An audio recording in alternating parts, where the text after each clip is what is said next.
Do.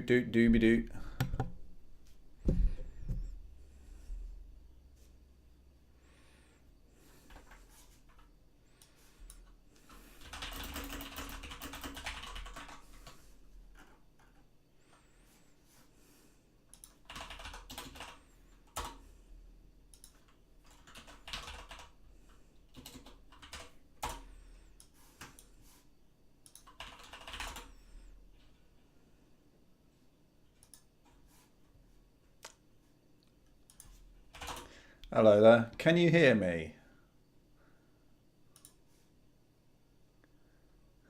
And it's Mombi and Ted as well. Yeah. Welcome, Rob. Arise from your grave. All right. So just while I do some rubbish. Right. Unfortunately, yes. Thank you. Hello, Nordell. Hello, Whiteland. Yay. Okay, stupid grin because of seeing you guys. My room's a bit of a mess, but I can't put the camera any lower because there's a monitor there and stuff.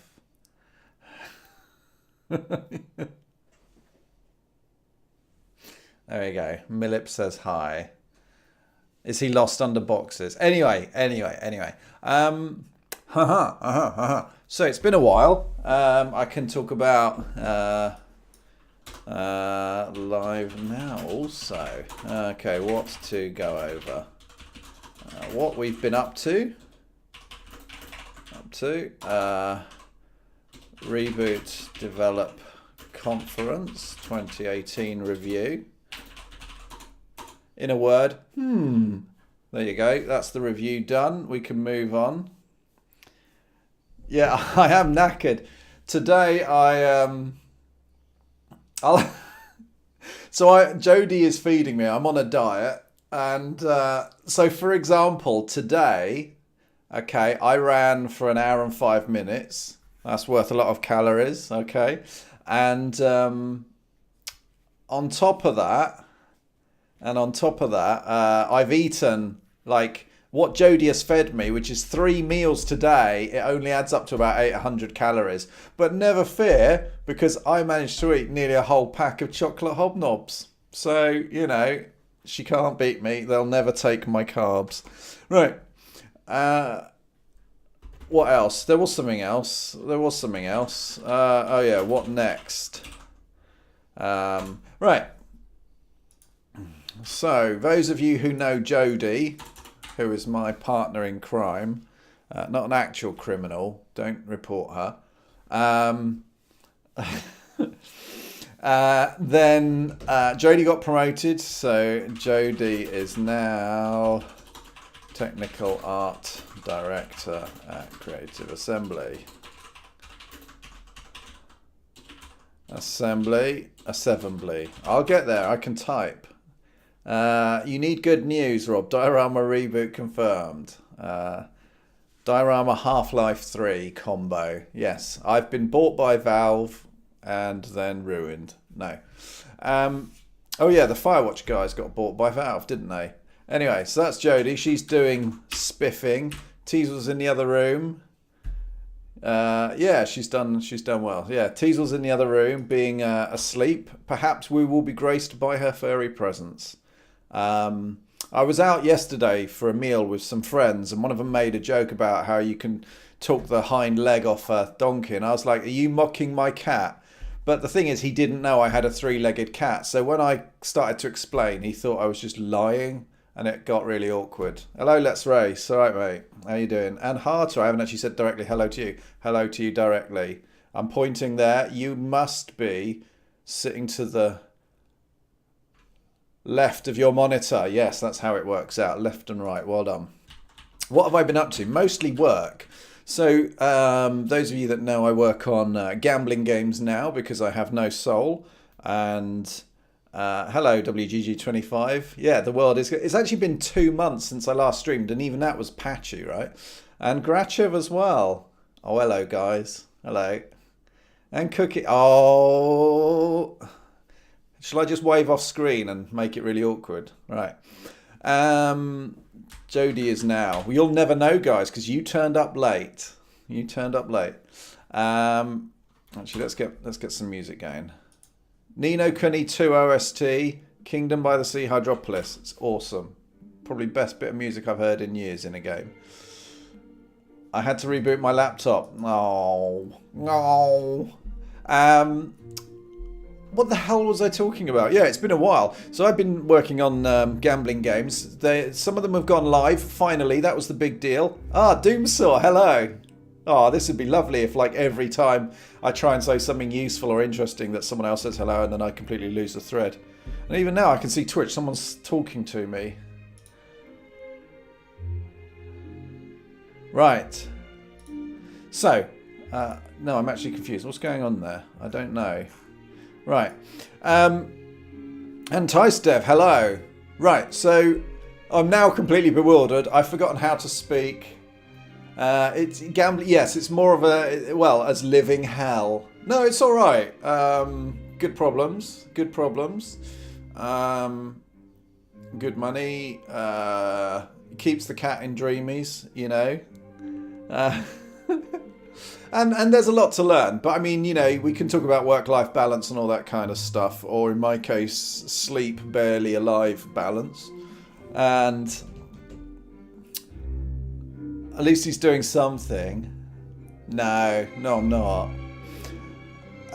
Yeah, so the problem was, for me, like, over the past few months, was trying to get something out. And we've got it out. For a variety of reasons, it's taken longer. Of course, I'm completely blameless because I may never make a mistake. I haven't had a child yet, so you can't say that. And I wouldn't say leeches aren't living creatures. Cheers, dude. Yeah. She does love dreamies. She does. And no, it's gone again. Who the hell are you? Why am I here? What's going on? And I painted the hallway. You needed to know that.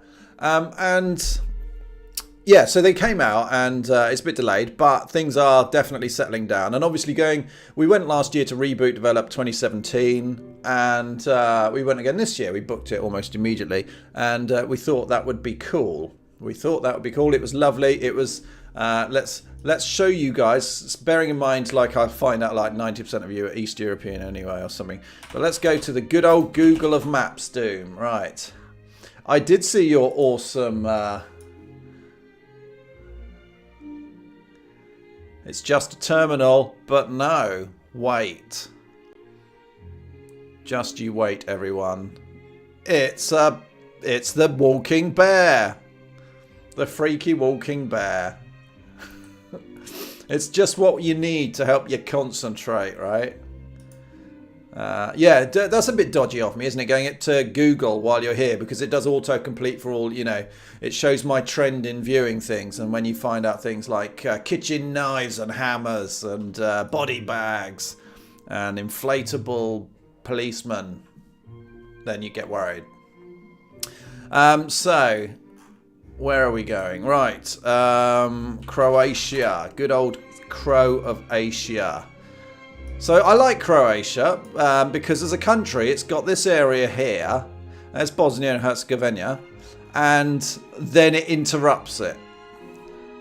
Now, I actually don't know if all of this counts as Croatia because obviously it's a bit indistinct. That little bit's got to be Bosnia and Herzegovina. But we were over here. There's Dubrovnik. And we stayed around here.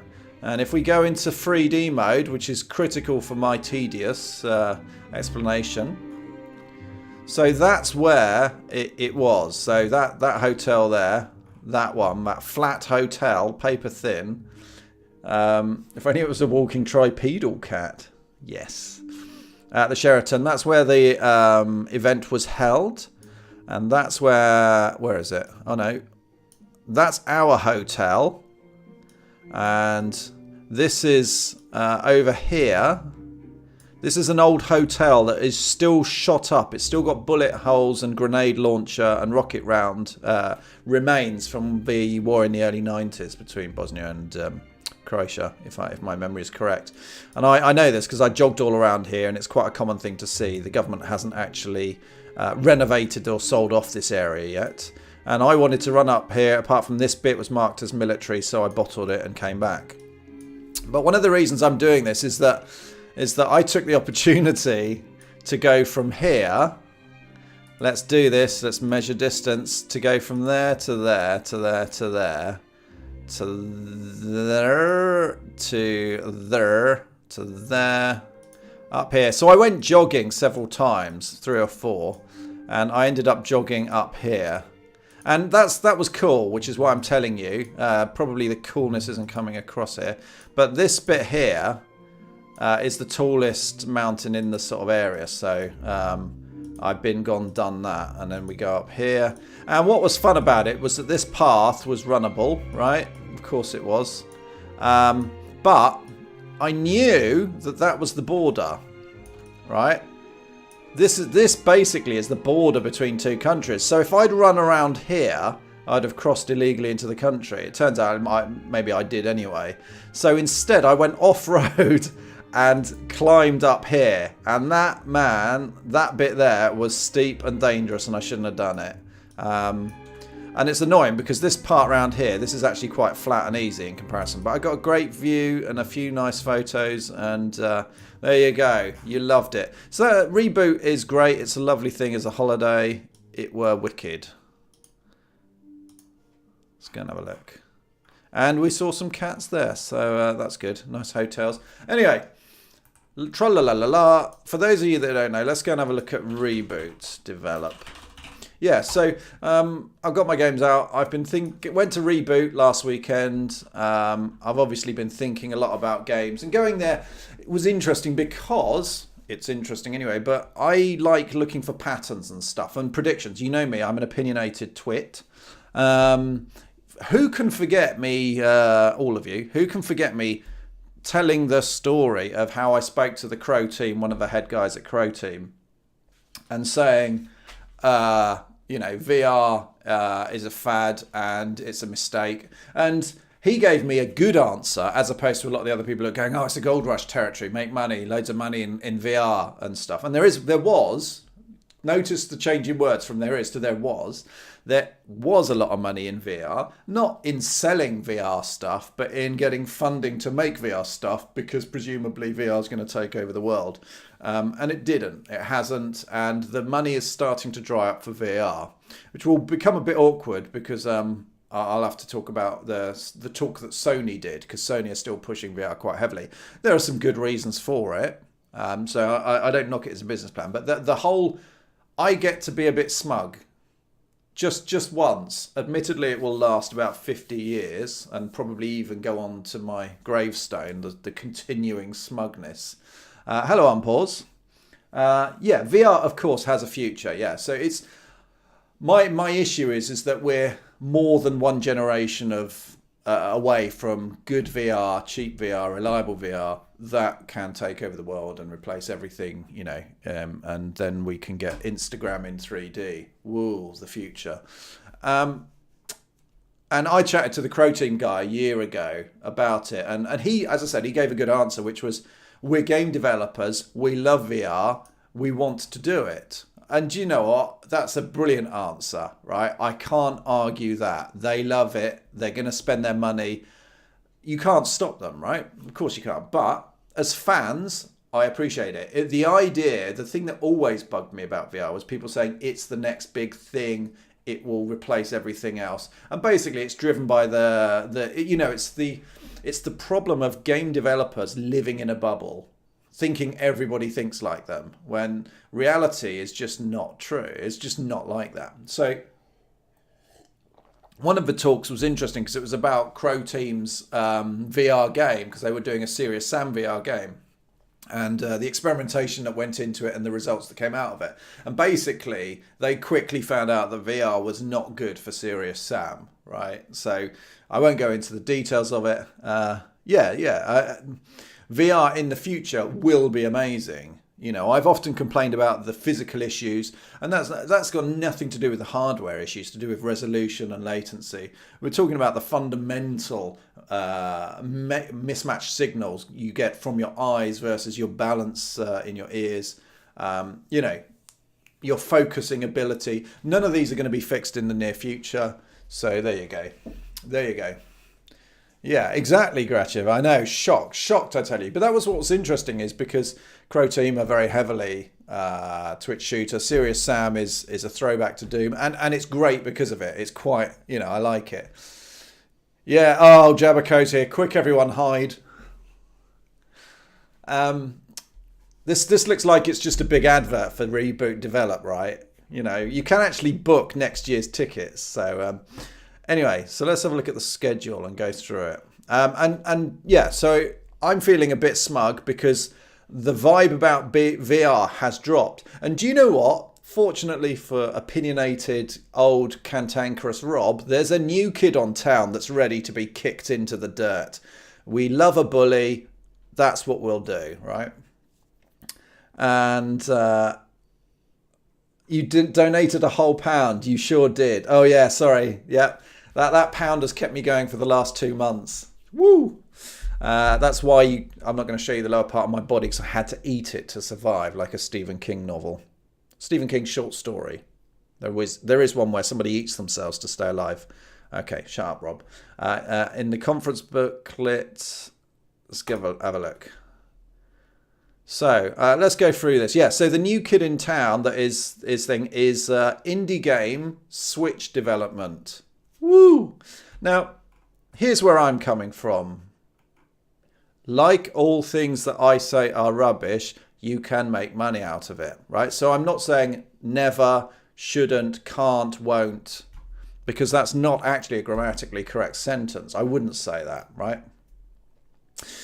But the opportunity, there's anything new, there's always an opportunity to get in, right? As a small company, as an indie, whether that's VR, whether that's Switch development, whether that was PS4 development, Xbox One development, whether it was the previous generations, whether it was mobile, whether it was free to play, whether it was Facebook games, right?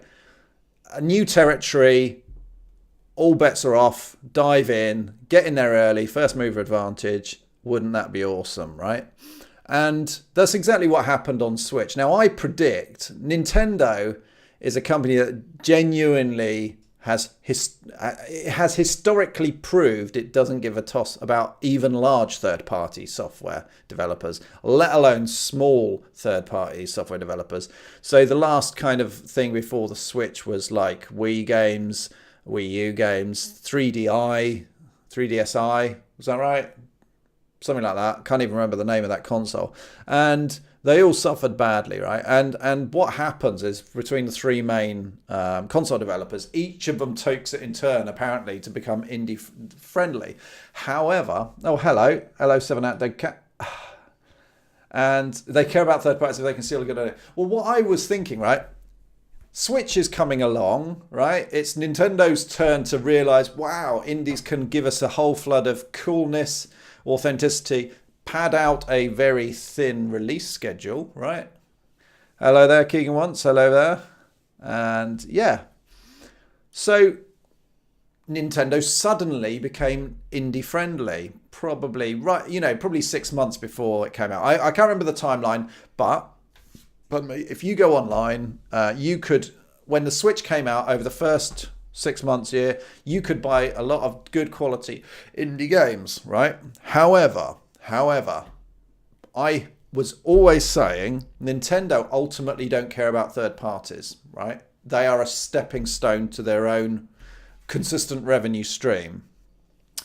And Smug Rob has spotted that exactly that is happening, right? So when I went to see the indies who are displaying their games, there was a surprising number of people who were saying, cool, we'll do Switch development. And I was like, what? I mean, apart from the fact that if you weren't running Unity or UE, it's a problem anyway, right? Cross-platform development is a problem. The Switch hasn't really realized its full potential of being portable, other than to play the main game on portable, But whatever, Switch strikes a nerve with us. Nintendo's cool. I appreciate that. So indies piled into it. Trouble is, indies are still piling into it on the assumption that what's happening now or 6 months ago is sustainable. That's the trouble with game development, is there is a lag between when you make your decision to start doing it and when it gets released and when it makes money or not, right?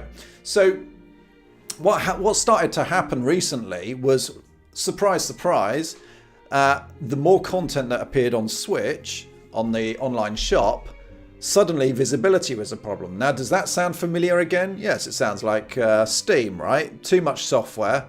Discoverability is an issue. And it's something that Steam's been struggling with because it's got the sheer quantity of content. With Switch, it's slightly different because they're reaching a point where, Nintendo reaching a point where actually they kind of don't need the goodwill and they don't need the money or the headlights of indie releases to keep the Switch interesting. They're starting to create their own body of work. So if you go to the Switch online, what you'll start to find is that Nintendo have promote their own stuff. That's what they want to do. They want to sell their own games, right? So they are starting to push indies out. So you have now a new releases area where your game has 1 week to basically appear, and after that you will never find the games again. This is what's happening right now, apparently, allegedly, is you're on the top selling new releases list for a week and then it's gone, right? Your visibility, it's dead, right? And hardly difficult as now auto-hosting. Oh, bless. And that's the problem with the Switch, right? It's already, the visibility has dropped. So now if I want to buy a game I know is on Switch and is more than 1 or 2 weeks old, I have to know the name of the game before I can browse it or something like that. And you're like, what? And that has all the hallmarks of Nintendo reverting to type. It can be recovered, but it's what I predicted would happen with the Switch Gold Rush, and the door is closed to making a lot of money on Switch, right? So to back that up, apart from what I'm hearing, there was a talk by Square Enix. Now let's go and have a look. Square Enix Indies. What was it called? Do you guys remember probably a year and a half ago that this is what Square Enix were doing? They were basically taking your pitch ideas. They would fund it. Oh great, it's got audio. Thanks guys.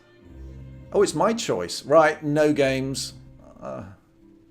Released games, right? And they did a talk about where their revenue's coming from, and interestingly enough, their games made most money in the past year on Switch, and then followed apparently considerably. I didn't go to the talk, Jody did, so secondhand, but Switch made the most money for their digital releases, followed by PS4 and or Xbox One. PS4 and Xbox One were similar, and then behind that was Steam, right? Now, there's a couple of things that I would draw from that, which is great. Well done, Square Enix, right? However, even they said the future is uncertain, and he apparently said, if you are developing a Switch game and it's due out later than in a year, don't bother. And I think they're being, they're extrapolating their own data here. The trouble is, Square Enix have leverage. Right? Square Enix actually might get some promotion, might actually have Nintendo show their stuff. So if Square Enix are starting to say the noose is tightening for them, then if you're Mr. Nobody, then it's gone. It's absolutely gone. So Square gave some backup to say that the Switch market was doing that. I think it's doing that. I wouldn't take that risk. Right? Oh, hello. I thought, Jodie's telling me that isn't what they said. Well, come here and tell me what they said, because that's what I remember you saying. So basically, I have to rewind and apologise and off the cuff come up with a new opinion. You said that if you were releasing on Switch within the next year, it would probably have the same success. Yeah. I didn't say anything about it after a year. It said it was I asked. promising this generation. Ah. Okay, so I did ask Jodie at the time what happens the year after, and I got an answer that apparently I didn't get. So I'm all wrong. I trust Jodie more. She is more trustworthy. She is breakthrough Brit. Oh, Jodie, can you bring in a teasel? Yeah. Of course she's asleep. She's always asleep. So, okay, I tell a lie. Apparently what I remember from the conversation was wrong. I should have gone there. I didn't. I'm rubbish. I'm still sticking by my prediction. Switch is a disaster, right? Can you make money on it? Oh, hello. Guys, this is important. Where's the Dreamies?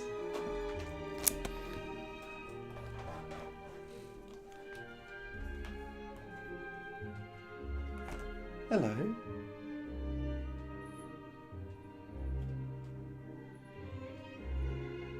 No, gambling games not on Switch. Right, come on, Chomper. Teasel.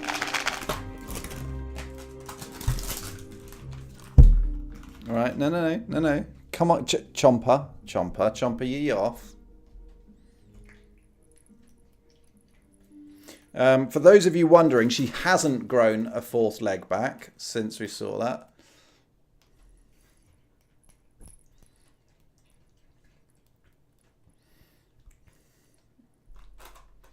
Say hello, Teasel.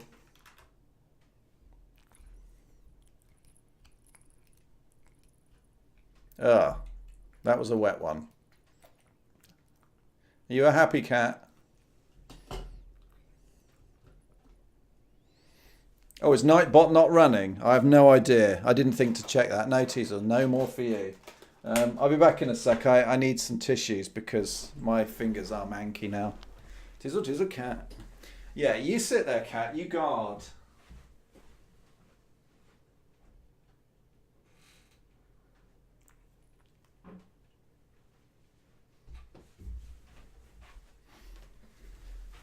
Right, I put on a nice t-shirt, but I've still got my manky jogging bottoms because they're comfy. There you go. There you go, little Teasel.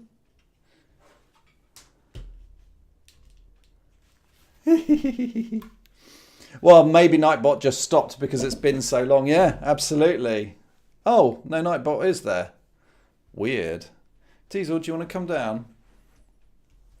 There you go. That's the bum of a cat. Hello. Yay. And she's gone. She has to slide. Bye-bye, Teasel. Bye-bye. Bye-bye. That's it. Go to the vacuum cleaner. Anyway. Phew. Got rid of my greatest critic. There we go. Teasel's awesome. Yeah, so by the way, obviously, let's do the same thing, the same caveat, which is when I say it's a disaster, disaster is completely the wrong word to use, but that's today's soundbite generation. She isn't scared of Henry. She is, but yeah. Let's have a look. Vulcan. I have no idea what I'm looking at with that. Hello, Ray March. All right, mate, show us something. Yes, let's see some screenshots. Ray March is about to show us the same screenshots he's had for like the past 3 years, probably. Good to see you, man. Anyway, yeah, so Switch thing. When I say it's a disaster, it's not, but I know that for the small indies, unless it's very cheap to deal with, a conversion, unless it's very easy to get released on the platform, which it might still be, and unless you don't mind not making a lot of money, go ahead and do it, right? And there's always the chance of breakout. But the idea of recommending console releases right now is very hard to do. Very hard to do. Right. Oh. Yeah. So what else were we going to say? What else was I going to say? Crow Team Incubator. Oh, okay. Oh, look, there's Kickstarter. All right, so this is the Reboot Develop Conference. Proof, if proof be need be. Oh, yeah, here's something. Guys, if you're ever filling in an online form for a conference that has a badge, don't do what I did, right? It asked for my game company, and I just jokingly put in Robert Swan Games. But the trouble is that it actually printed that out. So that looks incredibly stupid, and I regret it. Robert Swan Games. But what's more More amusing is this one. She doesn't work for me. It's not a good name. She would be ashamed. So there you go. How is Diorama coming along? It hasn't moved at all. We've got a panic screen from Cookie. Right, so let's go through. Still working my way around. I got a new keyboard, but you saw that last time. So let's go to the end where the actual schedule was. Great food there. I love it. It's a really good conference for food. Keynote, glimpse into the future. Can't remember that one. What did I go to? Wargaming Alliance Epics. Did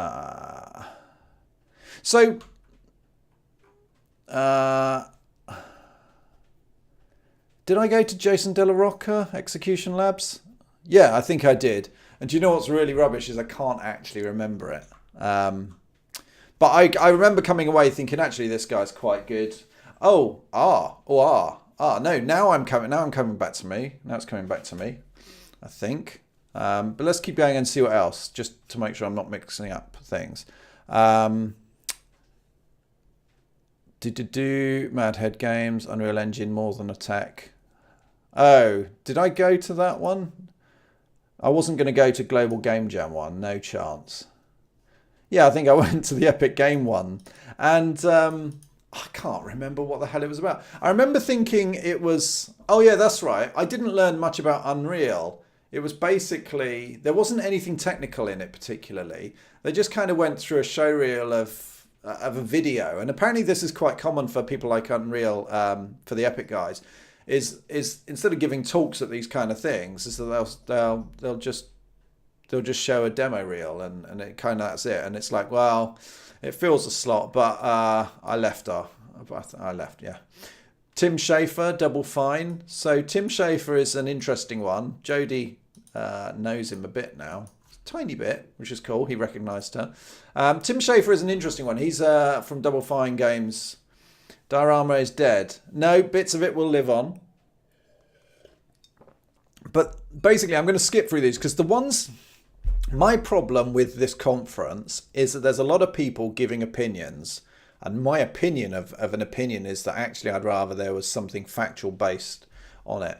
So I seem to remember that Jason De La Rocca, he was talking about the funding sources. And there were some good pictures there to do with staggering your funding to make sure you have funding all through the game, right? Because obviously, trying to get funding from any part may take you a month to 6 months to a year. So, you know, if you need funding in 6 months' time, you need to start now, that sort of thing. So I liked that. But there was one in particular I'm trying to find. Let's have a look. Yeah, sorry, that was Tim Schafer one. Here you go. The Cursed Treasure of VR Insanity. I think I went... Yeah, that's the one where I went to Crow Team. And they were trying to do Serious Sam stuff in VR. And after a year, they worked out that it didn't work very well. So they came up with the classic response, which is Serious Sam style gameplay, but where you stand still and things happen at you. And that was the one where I was thinking, yep, smug, told you so. So let's not talk too much about that. This was interesting. So Nick Rook, Sony PlayStation. So he's a guy high up in third party, I think, for Sony Europe. And a year ago, he was doing a talk. He was saying, here's what Sony are doing. We want people to do this. And a year ago, it was like, he would constantly go, we have a lot of funding for VR. That was the takeaway. We have a lot of funding for VR. We want your indie games. Come talk to us. And he was a nice guy. It's very good. I had a brief chat with him. And so I chatted to him before this one. And it was interesting because I said, this is part 2. Hence the title, Part 2. And I sort of said, I wonder what it's going to be about. And he said, well, you'll have to wait and see. And I said, well, it'll probably say more of the same, but maybe with a bit less on VR. And it turns out that was kind of the case. So Sony is, as I said, is kind of the most successful with VR at the moment. It's got like over 2 million.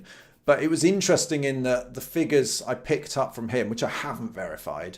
suggests that the majority of the VR, the sales of the PlayStation VR headset have slowed dramatically because the numbers for worldwide installs wasn't noticeably larger than from a year ago. But Sony have got the biggest platform out there. So again, this boils down to there is money for it. You can make money on it, but it's a high risk strategy, I think. And Sony, what he was saying for Sony is that they have two kind of pushes at the moment. So there's Sony VR, and what is Sony? I can't remember what it is. Phone integration. What is it? Sony Games phone integration. PlayLink. That's the one. So have any of you, it's not an uncommon thing. It happens with Xbox games and PC games where, you've got your thing happening on TV and you log into a website with your mobile phone, which connects to that game session, and your phone becomes an extra controller. And the reason that's good is that everyone's got one and you can have bigger games and there's privacy on things. And actually, it is quite an interesting thing. I don't think it's worthy. It's not the next big thing, right? But like I think a lot of these third-party these peripherals have, is that they can add an interesting slant on it, and there is a market for that. It's just not the life-changing market. So he was promoting heavily PlayLink and VR. Yeah, like the Jackbox stuff, yeah, which we could even play at times. I've played it a bit and it's quite cool. Enter 4-letter code. Oh yeah, of course, that will be the that will be the site that you log on to. So yeah, these kind of games. If you don't know what they are, Fibbage, for example, the question comes up on TV. You all answer privately. Hilarity ensues, right?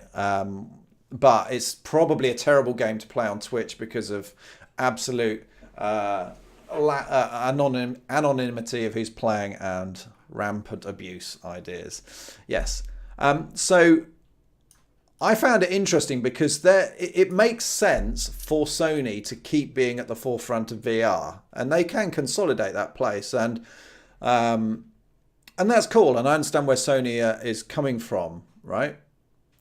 But again, as a developer, would accepting development money to add VR to your game, or to put a massive VR slant, or even to just make a VR game,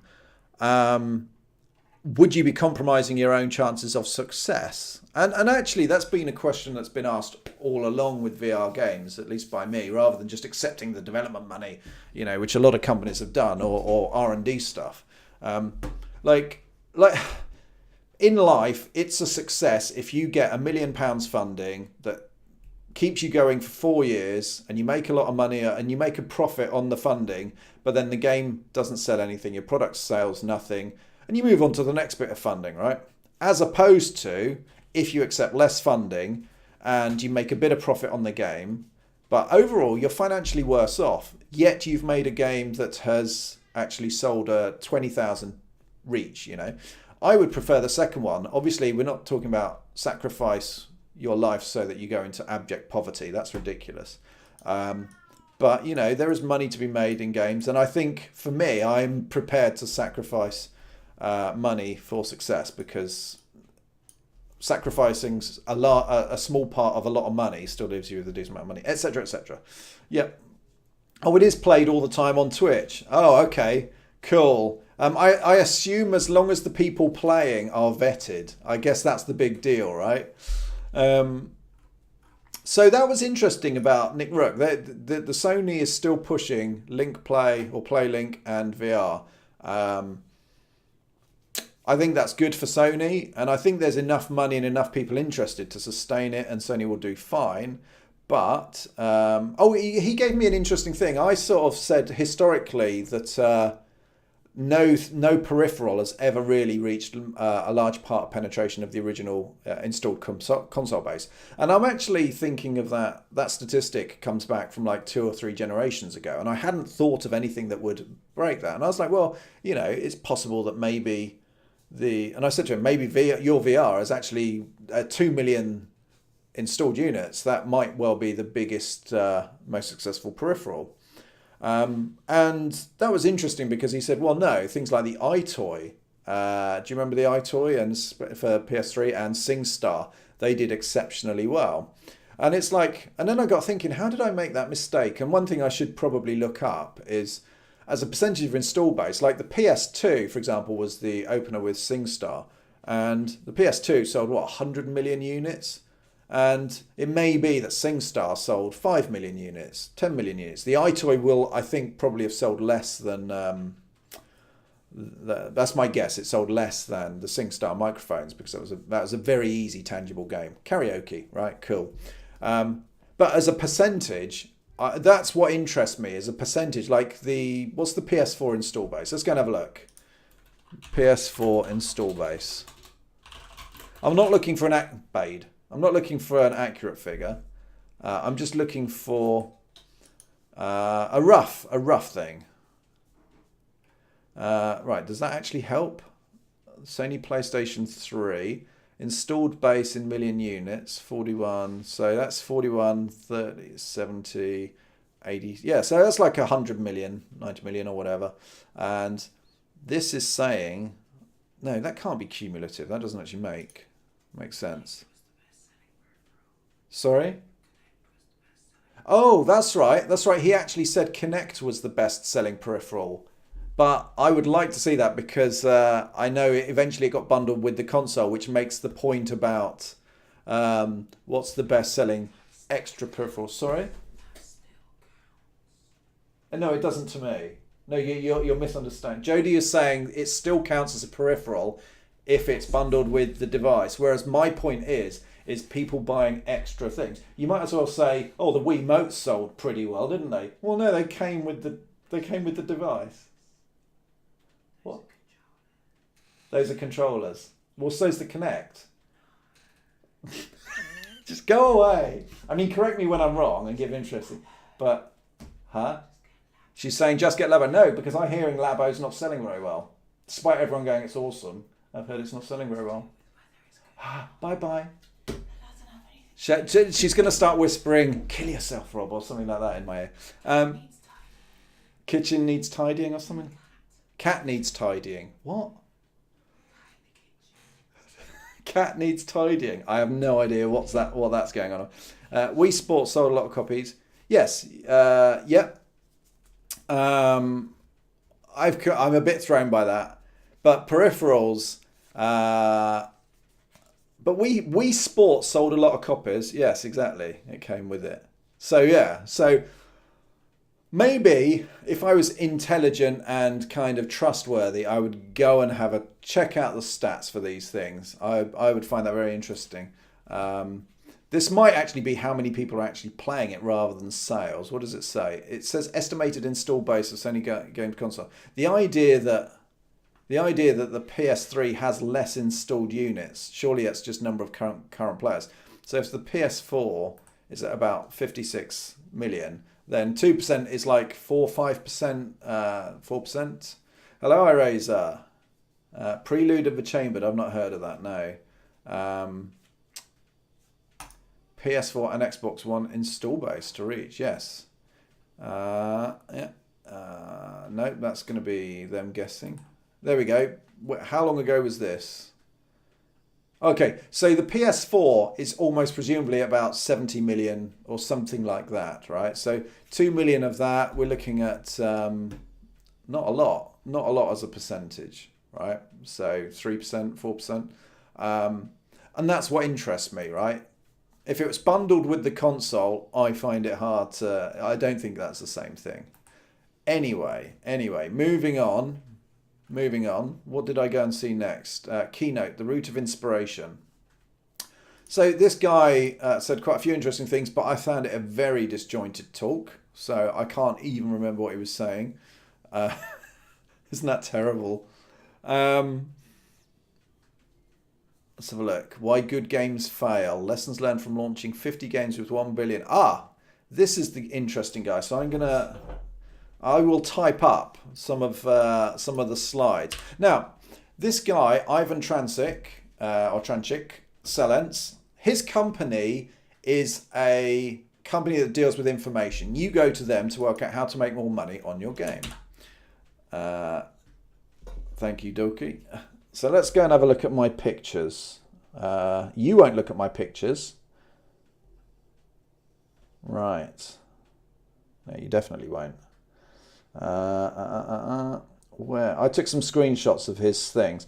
Now, I say I like statistics. This guy had statistics, and you'll like it because he was talking about single game release versus games as a service, right? I have a picture of Rob next. Hopefully there's a picture of me on your monitor because I'm streaming and you're watching. Let's go and have a look. Right, so... Oh, actually, I'm going to get confused by this. I might be mixing my things up. So what...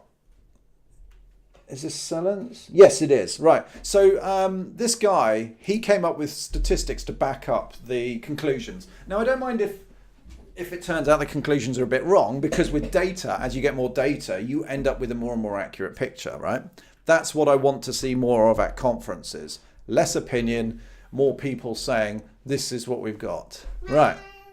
Hello, Teasel. You just... You're going to type on me. All right. You can have one dream. I fed her something a bit earlier. So she's going to get all aggro because she'll be able to smell it. So one more dreamy. Well, Teasel. Come on, Teasel.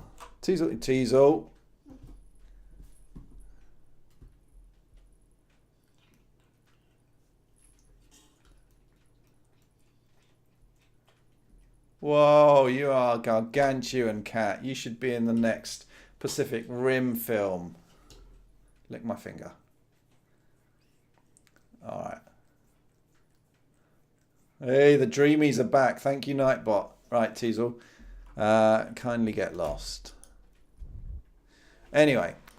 All right, that's what you typed, cat, not me. Don't blame me. Right. So... How many of you know the game Next Machina? All right, so we go. Oh, and she's gone. She's gone. Teasel is leaving the building. Right, so let's go and have a look at Next Machina. Now, I remember seeing this, and...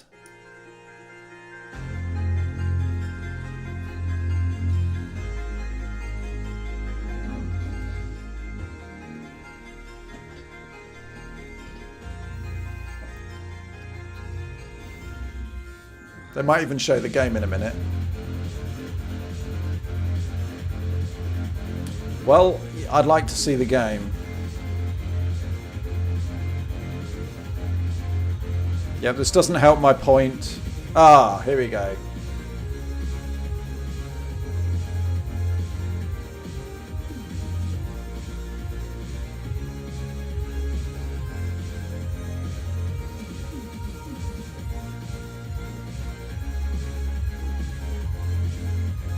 Yeah, super pretty, right? You probably can't hear me now.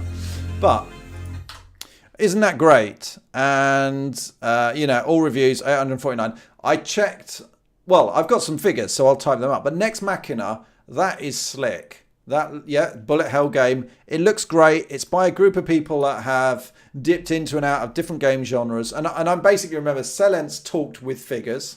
But actually, the guys that developed Next Machina... they actually did a previous talk. That's why I was confused earlier going, hang on, did I see that talk? Because they were both talking about Next Machina. And anyway, so Next Machina looks very slick, looks very good. And it didn't sell very well, right? So of all their games, it's actually sold one of the worst. So Silence tried to look at other figures to find out why that was the case. So they found out that the kind of genre for bullet hell games and that top-down stuff, it was dominated by 3 games that made a lot of sales, and the rest of them made very, very few. So this was about knowing your market, right? So look, I'm not going to write a proper thing here, but know your market. So they made a game where so Next Machina is a game where the majority the massive majority of games sell. I don't know if the figure's on here. It might not be, but let's say it's you know, less than 10,000 copies, right? Something like that, right? Typical. We know this is true of Steam anyway, but it's considerably. It's a niche target, but a niche audience. However, they listed as their competitors Nuclear Throne. What is it? Enter the Gungeon, and I can't read that. Can't read that. Oh, Helldivers.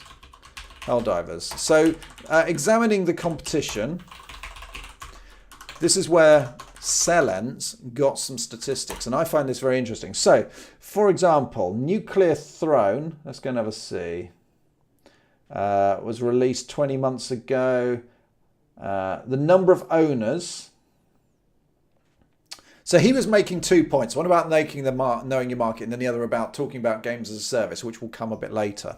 But I'll try and get through this quick. So Nuclear Throne has sold let's put it there, 213k owners, and Enter the Gungeon, 330k owners, and Helldivers, 170,000k. And if we look at Next Machina, it's got 23k, right? So that's, bearing in mind you saw the game, that's not a quick to develop game. Sure, they've got tech built on it, refined it, they know what they're doing, but it's slick, it takes time. 23k is a poor return, right? So why that difference? Well, let's have a look. Oh, and the playtime average is that's another thing that is very different. But the in terms of the user average score and the we've got, this was 96%. This one was 91%. I'm not going to read it out. But the point is that in terms of quality, all the traditional markers of success and quality were very similar between the games, but it didn't equate to sales. Why is that? Helldivers had very good support. Quasi TV, are we making a roguelike or top-down shooter? No, I'm actually talking about, I went to Reboot Develop, so this is about game development. I'm sort of talking about some of the sessions that were there, and one of them was, one of the rare ones was somebody talking about sales figures, patterns, trends, statistically, looking for correlation, causation, that sort of thing, which I like, because I think we should have more maths in determining what games sell or not. Do not clone Minecraft. Well, it's funny you should say that, because the second part of this is going to say the opposite of that. Yeah. Well, this guy, I'm going to email him because he said he'll send me the slides, and then instead of me typing this rubbish up secondhand, I could actually give it to you, give you the slides. But yeah, so Next Machina was the problem. It just 213k. No, it's 23. Why did I type that? Yeah. And number of owners now. Oh gosh, I tell a lie. That was the number of owners after 6 months. So these have now sold 531k, 828, 597. And even though Next Machina has been out far less, the trend is it won't get anywhere near those, right? But it had similar reviews, similar score, Metacritic score, all of those things. So the general indicators are it's a good piece of software. Anyway, why is that? So we went into some graphs, and he's talking about awareness, all right? So we've talked about, people will talk all the time before about like get known, have influencers talk about your stuff, pay influencers about your stuff, write articles. But there's never been a kind of quantifiable analysis of this done. And it's going to be very hard, but these guys, this is their job. That's why you go and pay them money, is because they try and do this. I figured out why Minecraft can't be beat. There's nothing you can do better than Minecraft does that can't be done with mods. And even if you could, there's no way that Minecraft modders would move away from Minecraft just to make essentially the same mods for a slightly better game. Potentially true. And I think that's mostly true. Minecraft is embedded, right? It's the de facto standard for these things. It's very hard. But Minecraft, it still doesn't cover all potential kind of voxel games. I'm not saying I targeted that. I didn't. I failed, right? But there are other things. So we'll come on to the topic of space engineers. You like that? Right, let's get this thing up. Anyway, awareness. So why did Next Machina fail, but Helldivers Enter the Gungeon, Nuclear Throne success? So he's got a graph here. This is pathetic. Look at this. This is how I'm going to do this. I'm going to actually hold it up because I can't be bothered. Right. Is that going to work out? There we go. So, news articles mentioning Helldivers pre-launch. Right? So what you can't see, you see that tall bit? That's the peak. Right, so what he's saying there is on his graph is the peak in news count for Helldivers was almost 10 months before release. Then there was a steady influx of new articles with bumps every 3 to 4 months. Apple fanboy. It's for my job. Okay. And let's see if I got a better picture for that. So, news articles mentioning Next Machina pre-launch. So, oh yeah. This is amateur hour. I'm a tech guy, but I can't be bothered to do this correctly. Right. There we go. So there was a small bump 6 months before release, but actually they did what I would have considered the standard thing of ramping it up as it gets closer to release. Now, they think that's part of a problem. So they've got another graph, which is search interest before launch, which is how many people give a damn about this game.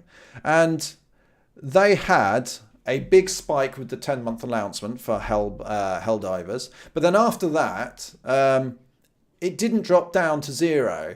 It actually stayed quite high. So they fostered, for whatever means, people remaining engaged with the product from 10 months before up to further until release, right? So there was people actively searching for this. Yeah, I could draw them. I could draw the graphs myself because you know how good my artistic abilities are. And then, if I recall, I think we're going to get, so Helldivers, 10 months before, big spike in interest in searches. People were actively searching for this game. And then if that's 0, it dropped down to about here and then carried on until release. So active people engaged, repeatedly searching before launch. Now, for Next Machina, with their strategy of releasing information, they got no interest previously. So even though they did do a push in articles and stuff 6 months before, it didn't turn into people being interested. So they sent out a message. There was a lot of message, a lot of creating awareness, but at the 6 month stage, it did not translate into people searching for more information. And for Next Machina, there is a huge spike of searching when the game came out. But we obviously see that that didn't equate. That wasn't representative of people who were engaged in the product. That's only shown by the people who continually search after the initial spike, which is something you can build on, right? But if there's a huge spike in interest when your game releases, that doesn't equate to sales. That's the problem, right? So launching success. So he's got outcomes, right? So I'll just read this out because I'll type it. Right, outcomes. 1, right? Launching successfully on Steam requires an organic pre-launch hype. Good PR does not equal hype. It is just an enabler. Right, so there you go. Good PR may be a foundation for getting good awareness, good hype, good commitment from players, but they have to build on it. So you could spend a huge amount, and you kind of could go, oh, well, that's obvious, but it's not, because when people talk about your game, you think it's all got to be good, and it's a bit like showing your game at Rezzed or anywhere else where there's a small bubble of, I'm going to equate interest into the reality of sales, but actually it's not like that. That isn't the reality. You've got a small group of people, maybe a few thousand, who read articles, or a few thousand who visit a computer show or PAX East or whatever. And do you know what? You need a bigger market than these guys, because only 1 in 50 of these guys might buy your game. And there's not many of them at the show, right? So well done. You've sold a few hundred copies. Yes. So he's then got, so ticking all the boxes is not enough. So he's saying, so his next point is it's hard to predictably grow your game studio. So he was saying hype works. Start building your community. Start building your community. I still hate that word. It's because I hate you. I hate every one of you watching, right? So start building your community from day -1,000. Measure effects of PR by evaluating organic interest, right? So this is an interesting point. All right. Measure effects of PR by evaluating organic interest. So I'm going to make the point here that don't measure PR. Why did Minecraft clone fail? Because I'm rubbish. Yeah. No, because I did it wrong, right? I made mistakes. Yeah, so if you go online and measure how many articles you're writing or how many are getting published, that's the wrong metric. What you need to do is, from all of those, is how many people are picking up the torch and choosing to care about your game. And they've used the metric of searches for it. That's not a bad one. I'm sure they do a lot more to it, or they're not sharing, or maybe that is it. But yeah. So he's got manage your expectations and product market fit. So one of the things here is that these 3 games, if you were to go on and say these 3 games, which I'm making something like, sold a huge amount, who wouldn't be happy with, 500, 500,000 sales? That would be brilliant, right? And yet, those are the big fish in the small pond. Can you really do that? Well, not if you're not following a pattern to make sure that you stand out in that small pond, right? So let's have a look. So he moves on to point 2. So this was all reviewing games as a product. So games as a product. Woo, traditional one-off release. Right, traditional. Right, so now he starts talking about games as a service. Now, when I talk about games as a service, or when I hear it, that immediately makes me think, oh, there's some soul-sucking, money-oriented, fun-lacking kind of fun-soaking thing. Where is code? What? The good thing about failing to code games is you can code stuff yourself and online yourself without feeling bad about it. Yeah, problems for people like me is saying I'm actually going to release something, right? So yeah, so games as a service, it sounds dry. Bit like free to play. Immediately conjures up the wrong ideas in me. But that's an emotional reaction. Anyway, games as a service. What's he got? 1, pay once, or free to play, or DLC roadmap. There we go. 2. What's he got? Content 100+ hours.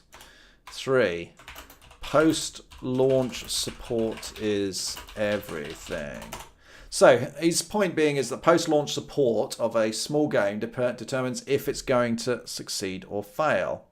So let me read off of this graph. What's he got? So I think this is Counter-Strike Global Offensive. He's got a graph here which shows number of sales or daily active users, probably, of CS:GO, right? And it launches quite well, and then the graph drops, and then they do first free weekend, and then it kind of plateaus again lower. But actually, over time, it goes up and up. Anyway,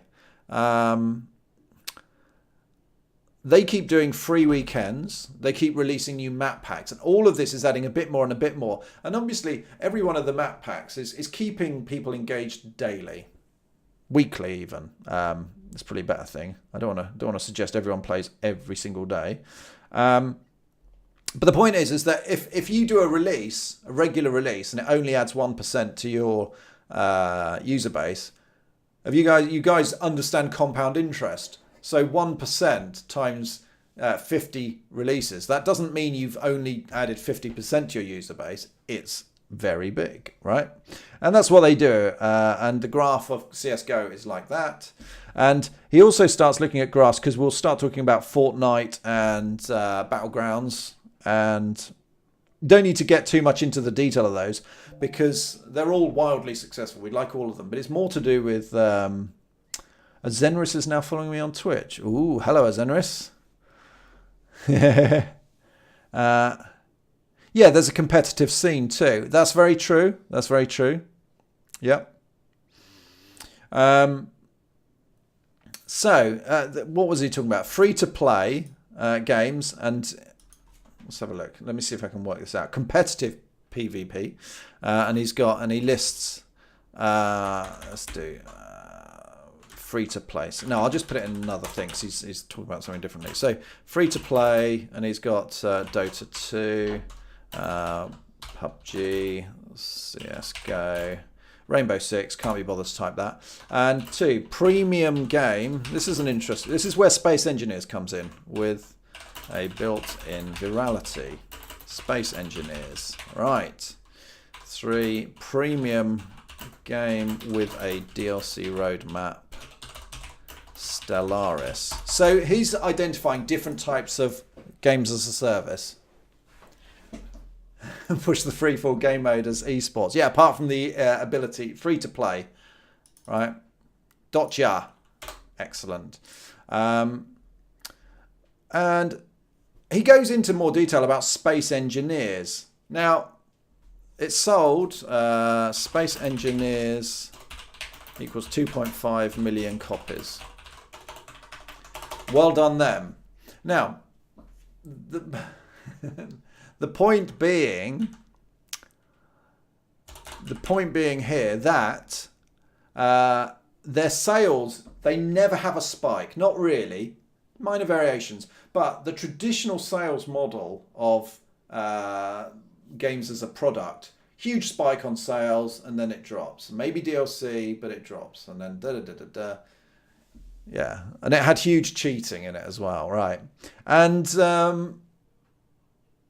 games as a service, they don't have the dramatic ups and downs. I mean, if you fail, it'll do that and then tank. But Space Engineers, he was saying, is a great example. And it's something that you would want to model your own business plans off because it's steady, reliable growth. You don't want spikes because it's hard to read why. It's hard to plan for the future with spikes, right? But Space Engineers' growth is basically just up and up and up. It's flat. And so sales growing linearly since the early access launch for Space Engineers, and in brackets, an important point, with several price hikes. So making the game more expensive over time. And that was something I talked about doing with Diorama actually, but raising the price didn't halt the steady growth. And there's other reasons why people were prepared to pay more. They have no DLCs and other monetization methods, and they had almost no paid marketing PR. So why did they think Space Engineers did so well? Okay, so then they talk about what was the post-launch support for Space Engineers. Let's have a look. I miss times where Rob was streaming more often than twice a year, and streams were featuring some code actually. Now it's only Smart Talk. I don't understand. I will get back to code, just not today. Yes. Why is int star A? Yeah, well done, Ray March. And you know full well that I don't use either of those. Yeah, so here's the big deal for Space Engineers. Every week is a new update released.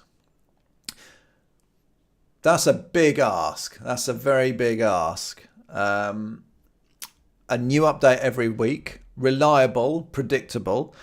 So for the player base, every update has these effects. A reactivation of old players. Every time there's new news, it's a chance for someone to go, oh, there's something new and cool and interesting. It gives a daily active users bump. And it increases Steam, YouTube, Twitch, workshop activity. And the net result of all of this, visibility, increasing games, getting people to keep coming back and play regularly is a bump in sales. Now, that's interesting because if you've got the same players, why would it lead to a bump in sales? Well, because they bring their mates in. They bring their mates in, and every bump has, and there's a graph here that shows every time there's an update, which is once a week, it creates a huge bump in YouTube videos, people discussing new stuff. Let's have a look. Space Engineers has 250,000 items posted in the workshop. It's had 200 content updates since launch, including several major ones. So they've added survival mode, multiplayer, and planets. And some of these things are talking a bit like what I would have done with Diorama. Except interestingly, see it unpause. Interestingly, Space Engineers started small, which is the right thing to do, because they didn't have endless worlds. They didn't. You could build a ship, which is actually a very small technical challenge, right? If I'd been working on a fixed base world, I would have solved quite a lot of my, or I wouldn't have had to have tried to solve a lot of my difficult technical problems.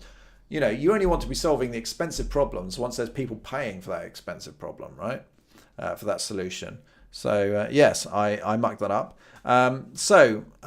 Their weekly micro launches. The community does the PR marketing for you. Right. And then they also had a plan. So they do small weekend, small updates every week. And then every so often they do a big one. So presumably some branch of work, features that they've been working on in the background. We are talking about Space Engineers. Yes. And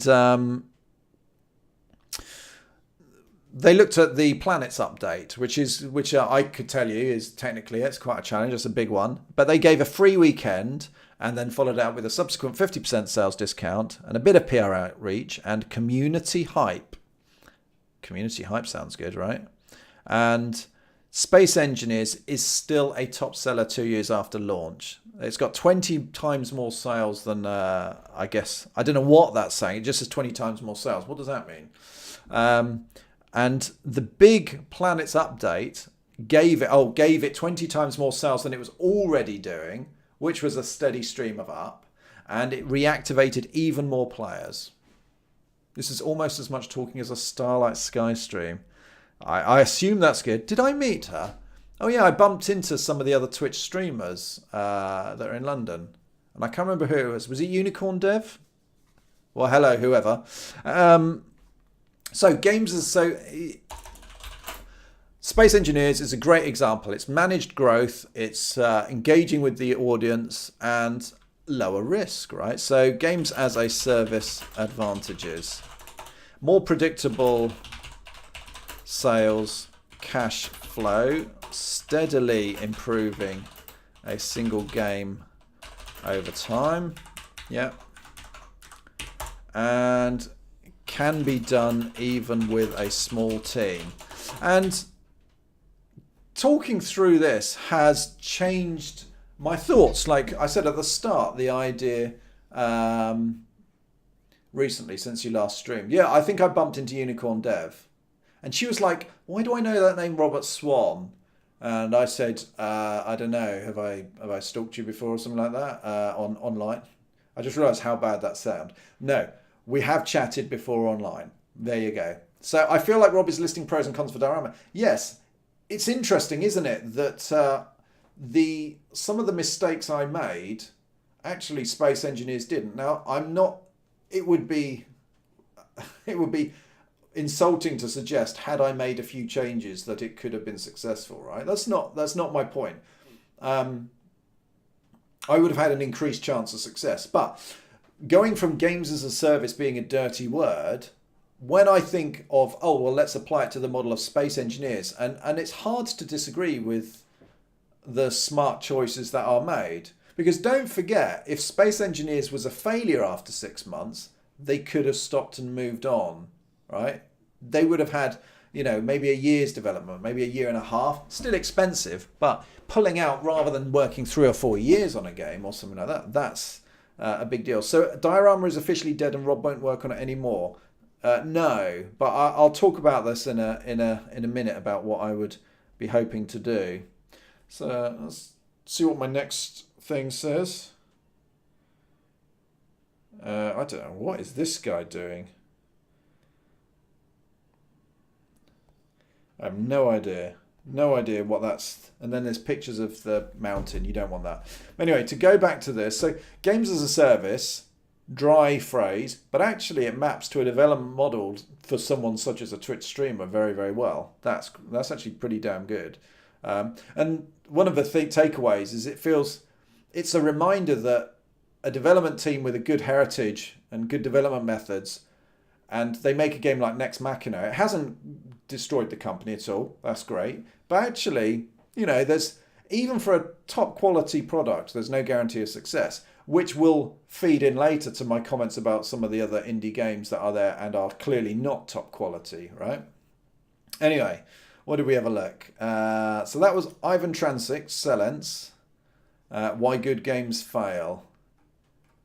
So they've analysed, what have they got? Lessons learned from launching 50 games with 1 billion downloads and 20 million sales. Sounds great, right.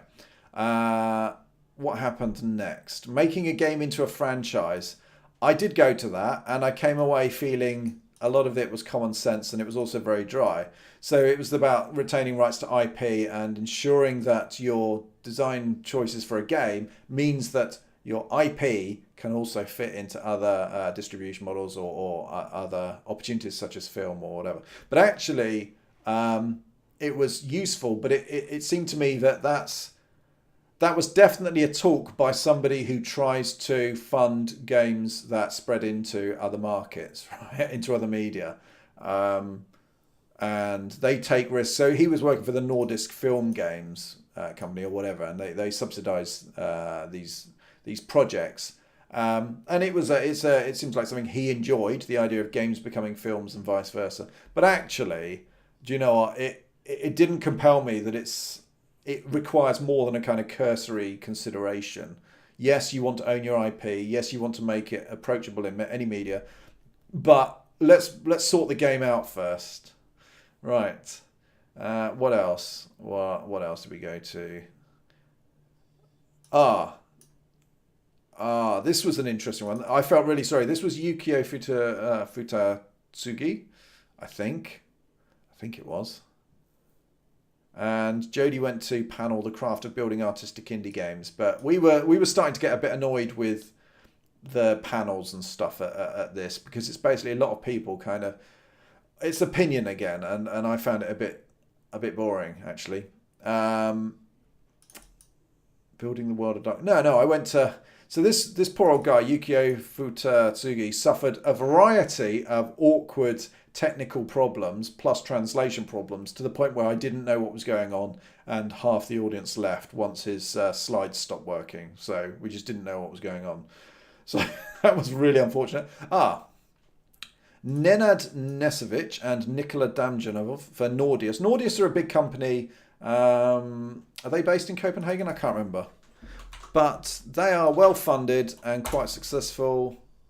Belgrade, Serbia. I tell a lie. And they're trying to recruit high quality staff, and they do a lot. Good company. What was interesting is that they have quite a close relationship with Unity. And if you look at this, producing a high-end tech demo for Unity in just a few weeks.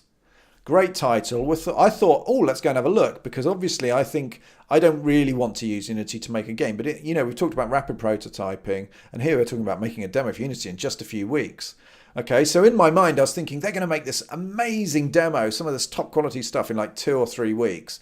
And it turned out it was nothing of the sort. It was like 3 months from start to finish.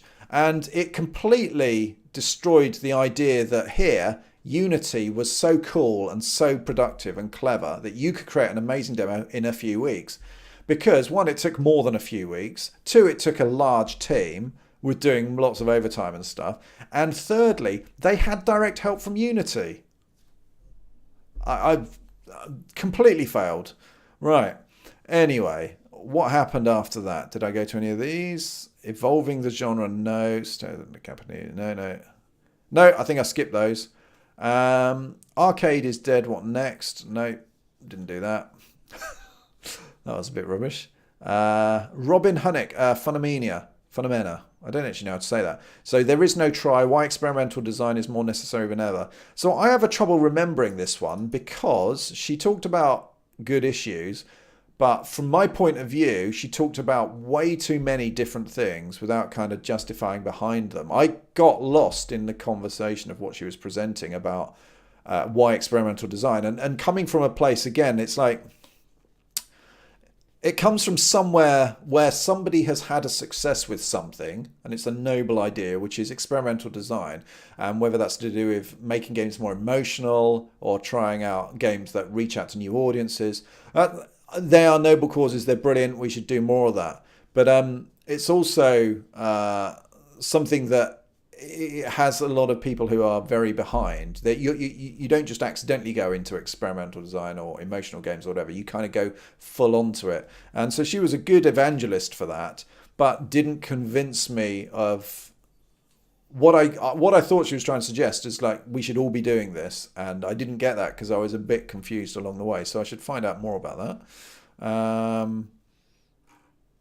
Do you know what? I'm actually tempted to just say I don't think there was anything else that stood out because I was starting to get fatigued by a lot of the opinion pieces that I was reading. But what I have got, yeah, 3 months is quite a few weeks. It sure is. Doki, I will stream eventually, and that's a taxi firm. That's not so useful. But I picked up cards off of the games I looked at. Now, I'm going to be a git. So, here's what I found interesting. Some of the games I saw last year, see you Doki, see you mate, is that, tell me if I've got pronouncing your name wrong. A lot of the games I saw last year were still being shown this year. No, I'll do it more than 6 months. And the problem being that they hadn't changed much. And I am in a bit of disbelief. Like, I nearly typed Dalky's name in there. So block ships, right? I whinged about block ships a year ago. Block ships. In fact, let's go and find the website, all right? Because everything about it screams kind of success. Or does it? All right, let's have a look. Let's go to... well, that doesn't scream success at all, does it? What? Oh, here we go. Block ships. It's still early access. So what I was looking for... Oh, yeah, so it's actually got accolades. It was at PAX 10 2016. So it was at PAX. It was at 2016. So runner-up... so this whole website hasn't been updated because they actually... If I recall correctly, Blockship won an award at last year's Reboot Develop. Like, I think it won Best Game or something. And the reason I laid into it a year ago was because it was local co-op game. And it's the sort of game that...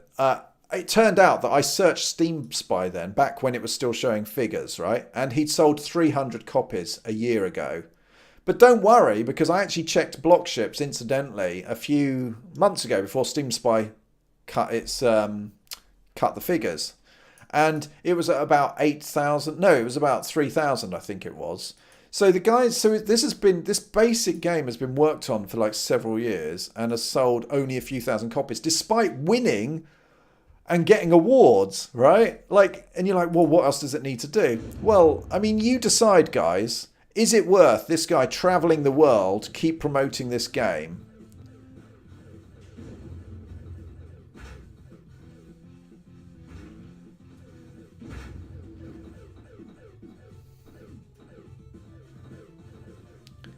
I mean, this is the 48-hour game jam game, if ever I've seen one. So, Block Ships apparently is great fun. So I'm not going to knock its fun, but I'm going to knock the fact that somewhere in Block Ships was a small game that you could have packaged and sold really well. But what you don't do is keep spending... Like, going to 2 shows has probably cost him more than its lifetime's earnings. And so I went there and saw it, and he's got this whole roadmap. Now, I don't know if it's a labour of love, that's cool. Right? If it's a business, this is a big fail because it's never going to break out. Not really. It would require some unbelievably lucky promotion by someone. But the game hasn't radically changed in a year. So that doesn't imply that he's waiting for the luck to happen and it's going to. It implies that actually chances were always near zero and that's not going to change. Pardon me. And so that bugged the hell out of me, actually. And there were a couple of other games that I saw them. They were still there. At least 5 of the games were still on show a year later and hadn't really changed. Right? That's pretty rubbish. And the other thing was talking to a lot of the indies, to go back to my point right at the start of the stream, was they were talking about we're going to do it for Switch. And that immediately made me think, guys, you haven't got a plan for making money. and yet you're actually going to take on more risk. You know, you're spreading. It's not a case of I've got a game, so why not release on 4 platforms, right? If it was a case of click a button and release on more platforms, go ahead, do it. But releasing on other platforms isn't free, either in time or money, right? So why would you set yourself up for 4 times the risk when you've got no guarantee this game is even going to sell at all in any of it? Where's the one I was looking for? There's a particular... No, that's a train ticket. Oh, I can't see it. It's not Whole New World. Darn it. It wasn't that one. Undercoders. A lot of people have business cards. I don't. I felt quite happy to be able to say that, actually. I can't find it. That's really annoying. There was one guy who started off saying, oh yeah, I'm going to release on Switch. And I was like, oh, ouch. And he's going, no, don't worry. This game, you know, I converted it in a week and I don't really care if it sells. And I immediately had an interesting conversation because, funnily enough, the one guy that didn't need his game to succeed, the one guy that didn't care about platforms particularly, he just wanted to do it for fun, was also one of the smartest ones I spoke to with the biggest chance of success. Whereas everyone else is like, you know, what we have resources. Me, it's my age and experience, but I lose out in focus and discipline and all that sort of stuff. But a lot of these guys doing these indie games, they're super serious. So all they have to bring to it is being serious and putting in a lot of effort and a lot of time and being cheap. And by that I mean, like, these guys can survive on a year because they don't mind living at home. They don't mind living on noodles. And actually, I don't like that. As in, I don't recommend people live like a pauper. It's not much fun. You can only have like a cat at weekends, for example. And I'm really annoyed because I basically just have no chance of finding it. I thought I saw his card, but it's not in the pile. So I'm rubbish. I can't even show that. Anyway, so what was the net result of going to Reboot Develop? What next? Well, I've reached the bit where the most stressful part of my day job has been reached. I can now start thinking about planning stuff, but apply games as a service properly rather than haphazardly.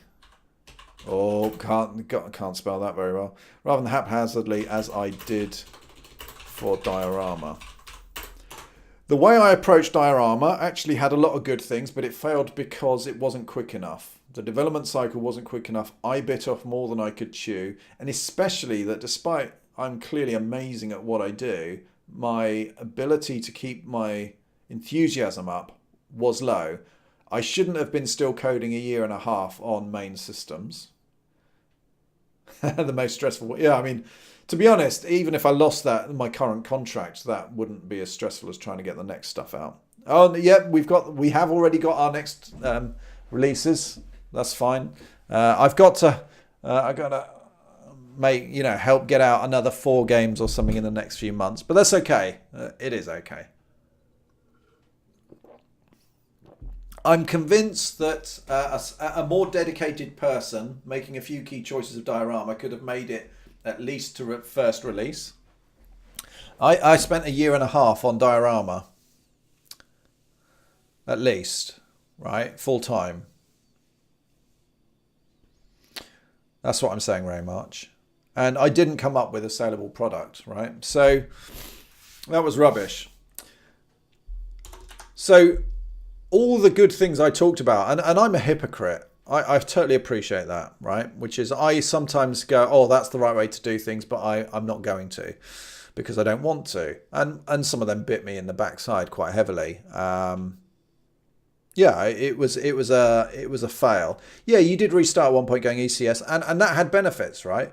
But if you look at Space Engineers, for example, I mean, why did I need to do ECS? Well, because of the modding and because of the big open world and the streaming and all that. And actually, there was a path. Space Engineers took a path where they deferred a lot of those issues until a big release. So they were already having an income. Well done them.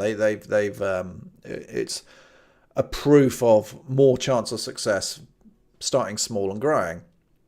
And I think I can do that better. And what I've learned, I said this before, but the tiny galaxy thing is a really big deal for me. Over the past, let's say about 5 months, the game also dictates of games as a service. Well, absolutely. But I mean, like, it doesn't guarantee a success, but it builds into the things that I do believe in, which is fail fast, right? That's cool. And so, for example, the Sleepy Rhino, hello there as well. The kind of game that Tiny Galaxy is actually doesn't sound like it's going to be great as games as a service. Not particularly. I mean, a puzzle game where you might release new mechanics and more puzzles over time. Well, for me, I'm less worried about making a game that sells a lot as so much as making a game that I want to make. And the games as a service model is actually, not only is it a viable approach to development, but it's something that will help maintain my interest, which is incredibly important. I need to do small, regular releases or I run out of steam. So it may well be that the first thing is just, create a puzzle, right? And obviously that's not a release. Clearly it's not a release. But if I can get it to you guys and you play it. And the Tiny Galaxy approach is what interests me a lot. That kind of small set of puzzles. And I still want the puzzle game to have a diorama vibe to it. And funnily enough, so the kind of graphics, the rendering, the small worlds and stuff, it isn't going to be something you can build on, but I'm not ruling that out, right? Because the buildability, like for example, if you release a puzzle game where people could ultimately mod their own puzzles in and create their own worlds and stuff, that would be kind of cool. But that's, who knows? I've often said, like, I don't want to design something up front fully. I kind of want it to be organic and see where it goes. And I think that's the right thing to do. I will be blunt. Deep in my heart, I still want to do diorama as it was originally envisaged. However, aiming for it first time was a mistake. I shouldn't have done it. And I am much more interested in keeping me interested and active, because if I have two choices, one which is to develop diorama as I want and go for it, versus going whichever way but keeping my interest up such that I can keep chipping away and steering a product, maybe occasionally away from diorama, maybe towards diorama, I reckon that second path is actually more likely to end up with me being happy, productive, and probably more likely to end up with diorama at the end of it. So that's where I'm coming from. Let me go and quickly search my Facebook, because there's for the kind of inspiration I get. Let's go and have a look. I think it's this lady. Yeah, so FZD School of Design. Right, let's go and find this. So these guys, she keeps doing this, keeps sending up links to this, which is great. So this is what looks to be like a really high quality,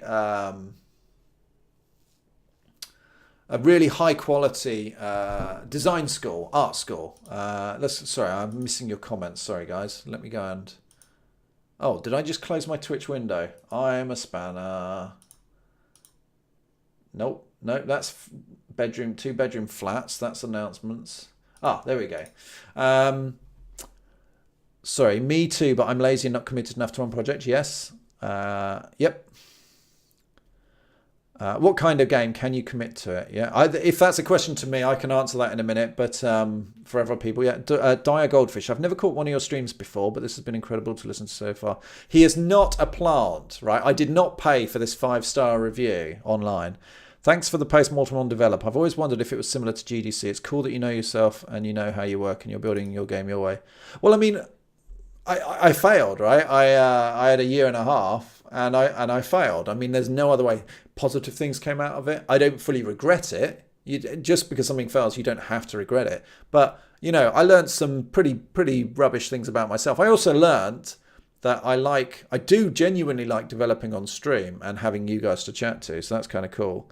But I can't make the same mistakes. That is the biggest foolish thing of all. And actually, you guys can hold me accountable. If I make the same mistakes twice, actually, you can't hold me accountable. Screw you. Right.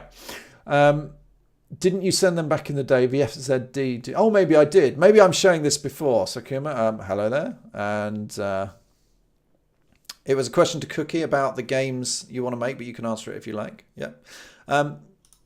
Yeah, these I may well have shown it before, but one of the things that they put up a lot are these kind of isolated little concept arts.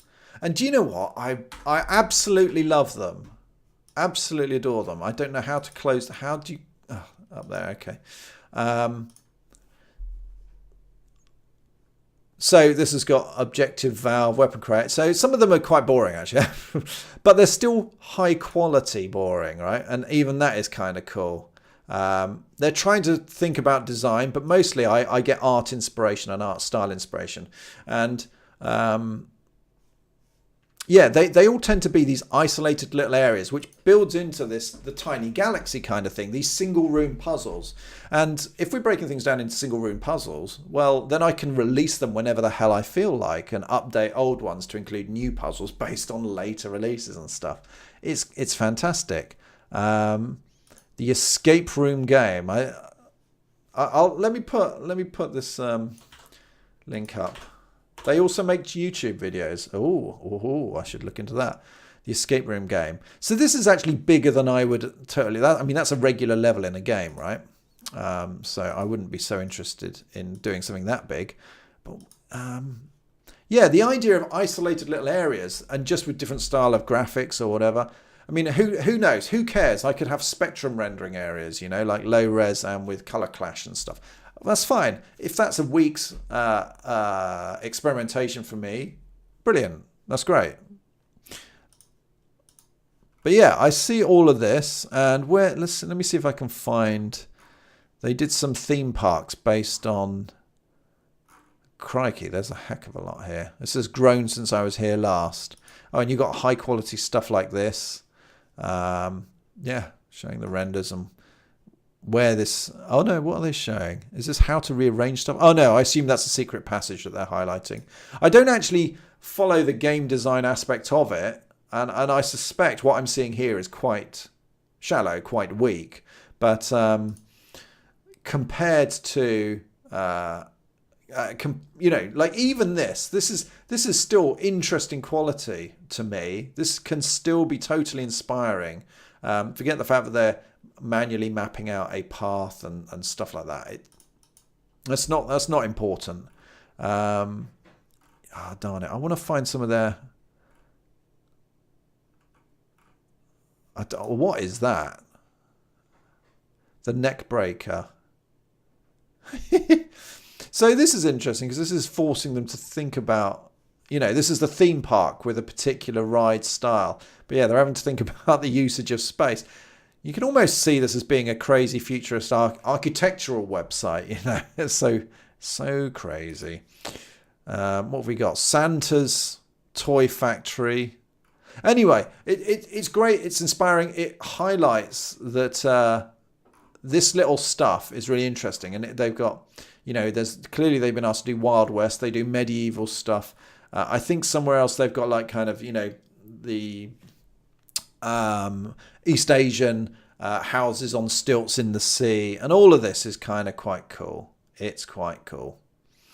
So I like it. And I think there's a way to use the fact that we can do stuff in small chunks to ensure I do it in small chunks, which ensures I'll complete it. So, yeah. Oh, yeah, that might be the sort of thing I was thinking of. Because, I mean, if we're talking about in space, that's fine. Just have these hanging out in space. That's fine. Oh, yeah. So, I in terms of puzzles, I was... the Talos Principle, was it? And even Portal and The Witness. These have all kind of opened my eyes to kind of puzzle-like games, and I found that I like them. I also think they're manageable and there's a target audience for it. So that's where Tiny Galaxy kind of goes, right? I would like to take Tiny Galaxy further and start adding... Well, Tiny Galaxy is just a collection thing, right? You collect something, you get a power, you move on because it allows you to solve another problem. I would rather a more... or at least having a cerebral branch of puzzles to solve. And something like The Witness, which is sometimes about perspective puzzles, sometimes about re-evaluating the scene to extract information from the background or whatever. I love that stuff. Yes, I would love to do something like that.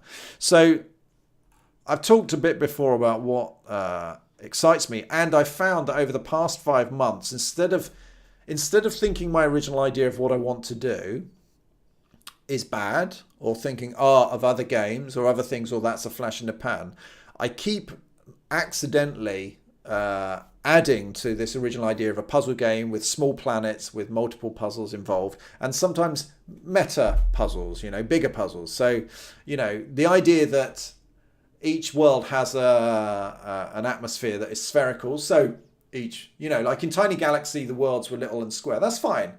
Just surround them by a sphere that represents their atmosphere. And some of them can have gassy atmospheres. Some of them can have water atmospheres. Some of them could be have no atmosphere. Who knows? Woo, crazy. And some of them can be solid atmospheres. Literally, you can't go through. And, you could do some crazy stuff. Like they end up being like snooker balls. So you have to line up 2 planets and knock them to solve a puzzle. Who knows? Who cares? Just variety, craziness, and to go back to something like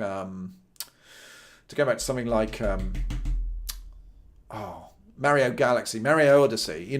Mario Odyssey it had quite a bit of repetition, but actually it just had huge amounts of things to do. It's close to impossible to clone. So one of the funny things is that the Witness was based around just having, you'd have a grid and you'd solve puzzles by joining the dots, and there's certain rules. And while I was at Reboot, someone had a game just based on that. I just remember because I saw the card. And it's interesting because what this guy's done is it's highlighted why, whatever you think of Jonathan Blow as a person, his game dev is actually pretty solid. Let's go and see if this has got a website. It's called Car Puzzler by Boris Zappo. And what was interesting was actually when I saw this game, I didn't realise he'd already released it. I've only just noticed now because it says it's already available on an iPhone, because I was criticising bits of it. Like the fundamental game, it's like a small subset. Thank you for following. Cheers, dude. Of the Witness puzzles.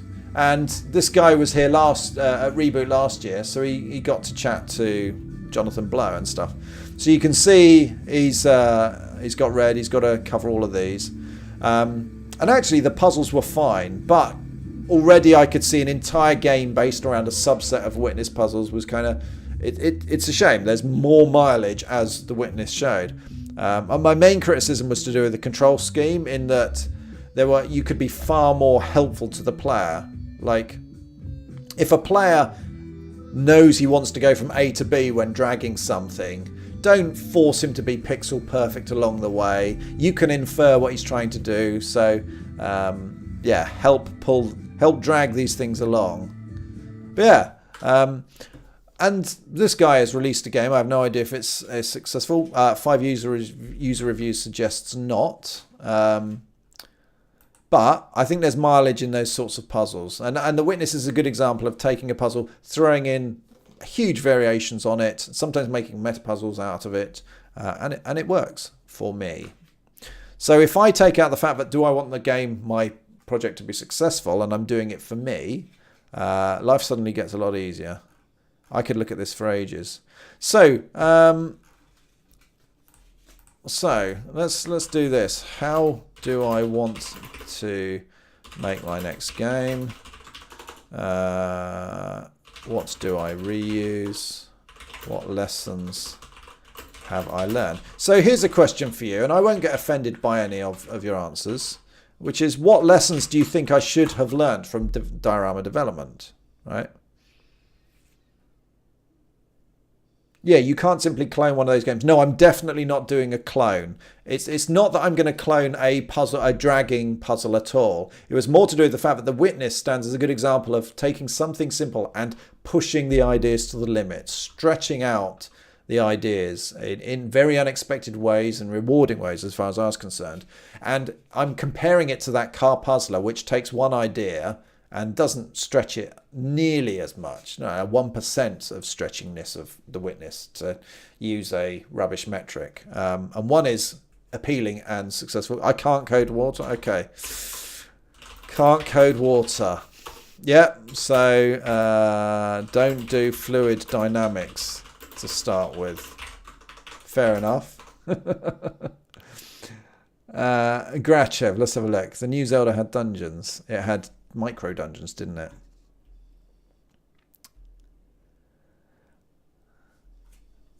Concept art. Yeah. Diagrams of the goal. Yeah, and obviously if I'm starting small, so for me, hello Diesel Pirate, it's all right. Things are okay. I'm still alive. I have all my legs, unlike my cat, but you know, it's a bit cruel to point that out. So what do I learn? Need to break down the work.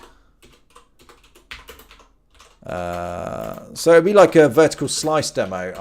I ideally get a full quality single puzzle stroke level stroke planet, whatever it is, working ASAP. So it would need to be very simple. Scope too large. Yeah, so the lesson to learn is get the appropriate scope for a one-man, now part-time band. Yeah. Just more planning generally, right? Okay. Frame of reference stuff. Yes, seemed important for Infinite Worlds. And it kind of was. But ultimately a waste of time, right? So that's a great example. So Space Engineers didn't worry about that at all, and then they sorted it out later, right, with the planets update. But they already had their, you know, they worked on it on the background. The game was still being updated, still selling, and still doing great. Yeah, it's ridiculous. What if they have a breath of the? What if the planets collide? What if you've got multiple atmospheres with different density and different intelligent life forms? Maybe. What if they have a Breath of the Wild chemistry engine? Yeah, I think they overstated it when they call it a chemistry engine. Yeah. Drink enough water. Are you worried that I haven't been to the toilet in today's stream? Are you worried about my fluid flow? Thank you. That's very, very sweet. Steps one at a time. Yeah, so question for those are all incredibly valid. So on the ghost neighbor voxels where so technical problems, so time spent on technical problems that didn't need solving yet. So I think take shortcuts and turn them into not shortcuts. So what am I trying to say there? So the infinite landscape was a really big deal, and it poses technical challenges, right? And that's the problem. So, but why did I put in infinite? Because actually, you know, you can quite easily allocate a huge array of 40 meg, and that will cover a reasonable area, right? That's bigger than you could see in Minecraft. We know that because we're already whatever you can see visibly in Minecraft or diorama has to be memory resident, and those are non-trivial areas. I could have just made a big three-dimensional array and turned that into a strength of the game. Space Engineers did exactly that. They didn't have infinite stuff with their spaceships. Why do they need to? They didn't need a spaceship to be 4 kilometers big. So well done. You know, the combination of good game design plus, you know, evaluating technical risk meant that they did it right. Also, auto tiling was probably way too early. Yeah, funnily enough, auto tiling probably shouldn't have been a big deal. I know we wanted to do a lot of stuff. Well, that's it very much. You know, in diorama, I thought I'm going to keep some technical problems on the table. The temptation was I needed to keep something interesting to me. But actually, I did say this at the time, but I didn't apply it enough. That's why I'm a hypocrite, right? Which is, for me, actually having something releasable is a really big motivator for me and very, very satisfying. And it doesn't have to sell. I don't care about selling stuff. That doesn't mean I'll give it away, you lot. Yeah. So one of the interesting things is when people talk about writing their own engine, it winds me up a bit because sometimes it's like, you can't say you've written your own engine. You've basically written something that renders 2D sprites and has a bit of collision. That's not an engine, right? An engine has a fundamental amount of complexity and is solving specific problems. And, you know, engine to me implies something big. Otherwise, it's just a part of coding. That's what we do. And the problem is that like I was writing an engine in diorama, right? There were bits of it that were quite an engine, you know, and that to me, I justified it to myself because I wanted to go in that direction. But actually the net, you know, the value for money wasn't there because by not finishing it properly, my kind of satisfaction is zero. So yeah, avoid writing an engine. Keep complexity for later if required.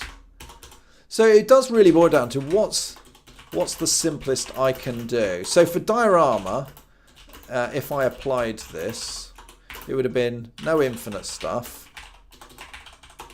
Yeah, things like no auto tiling, no scripting, just hard code behaviors to start with. And that's interesting because don't worry about backwards compatibility. And it might even have involved don't worry about multiplayer, right? I mean, Space Engineers apparently was single player, right? You guys can debate the definition of engine on your own. I'm not going to. Yes, you want to have a finished product first, right? So the idea of like agile development is build something, get it working, and then, you know, what you can do on later additions to that product is either worry about refactoring, neatening it, or adding new features, right?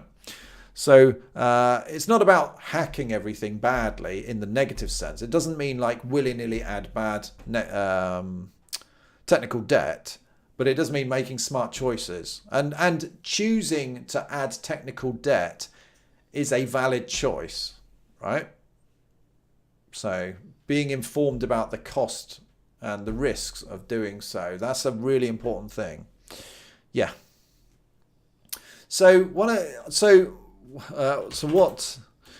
do I want from a new game?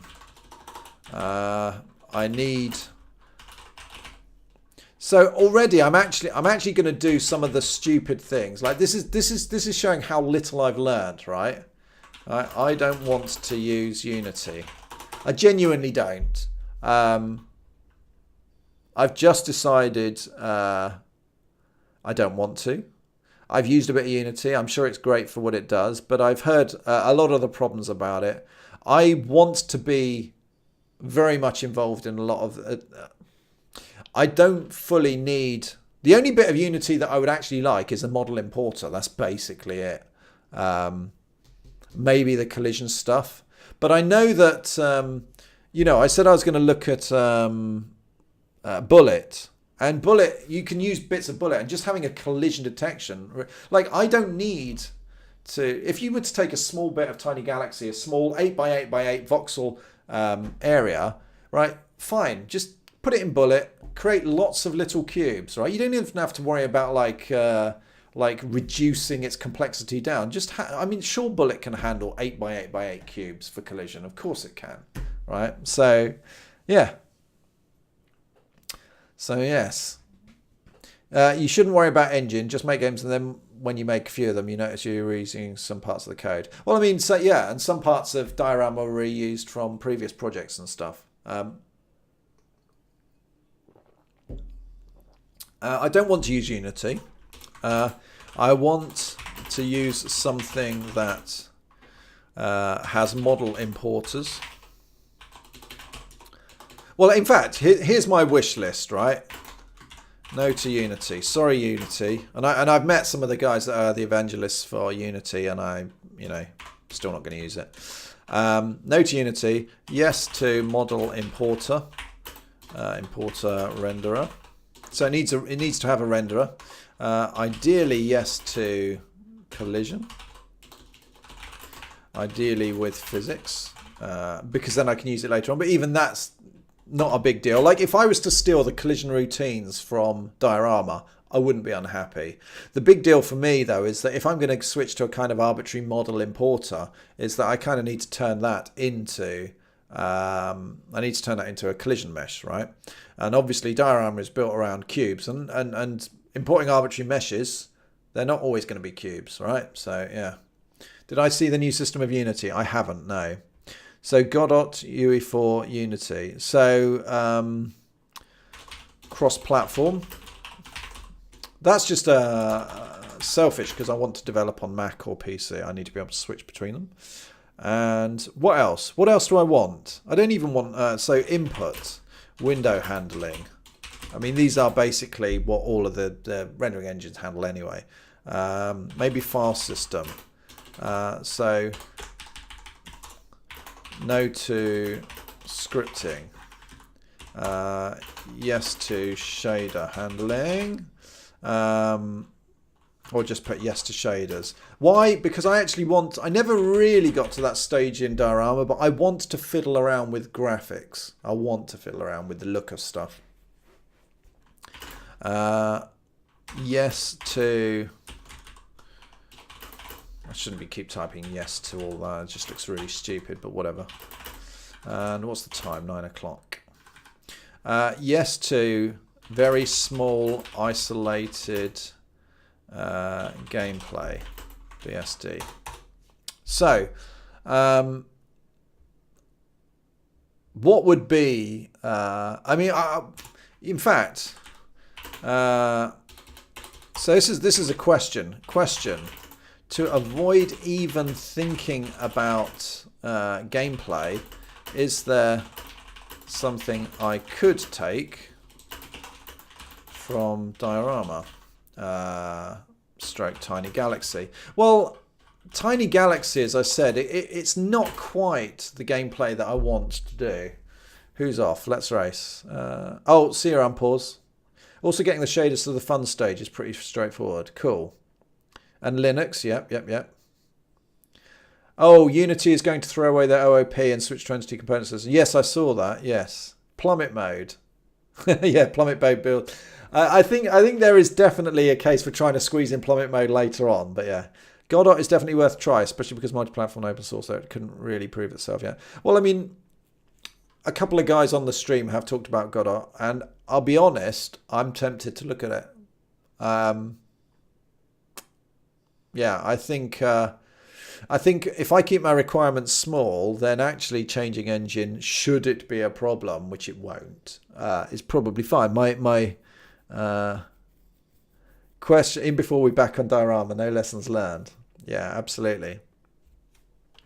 Well, so I need a world from a model and a player character that can walk around it, right? So, I mean, that encapsulates quite a lot, that description, right? So, and it needs a puzzle. Well, yeah, I mean, it could actually be as little as, well, Do you remember what was that? That puzzle I designed on screen, not Objective C. No, maybe you should write the game in C#. No, no, I'm not going to.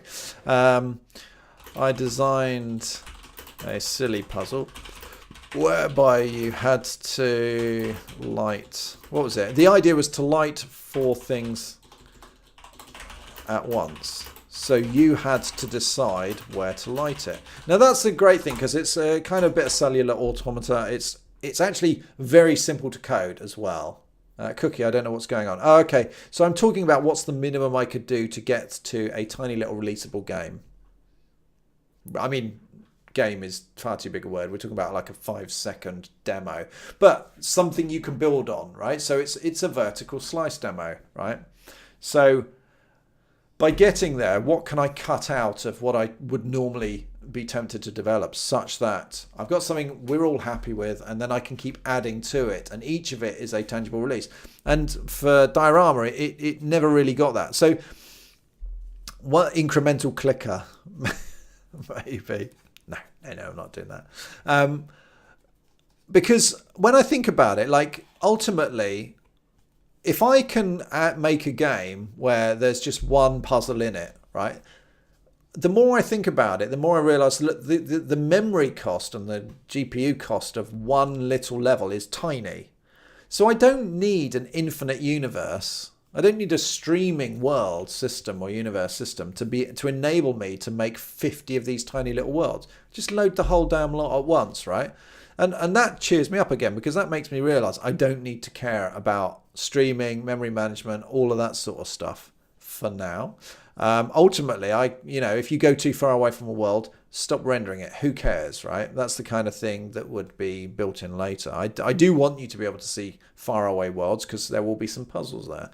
But that's, that could be a year away or something. So I need a world and a player character that can walk around it. It may get interesting. So what was nice about Diorama was obviously that you could build stuff in game. A game about someone who goes into VR world to visit a casino where you play on games. Yes, that really speaks to the heart of me. Thanks, guys. The guy whose game I can't remember, this is a sticker of his, but it's got no name on it. It doesn't help me advertise his game. The game had toast in it. That's what I remember. Yeah, so like having an in-game way of placing blocks was actually quite nice. But again, instead of worrying about blocks and then adjacency and mesh creating, if we're talking small worlds, we literally can just create loads of cubes. Instance 200 cubes. It's rubbish, it's sub-performant, but it's okay. Make Ready Player One. I haven't seen it myself, but obviously I know. I know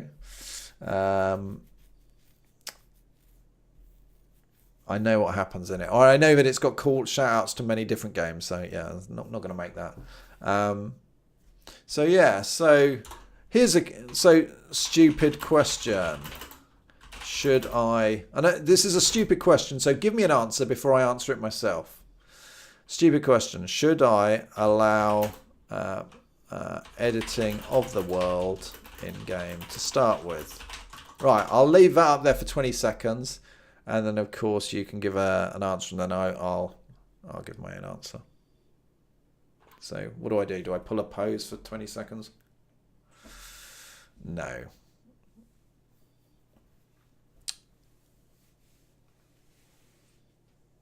And Raymarch says yes. Let's Ray says depends. Raymarch says of course. Oh yes. Well, apply the criteria of the above. And the answer is clearly no.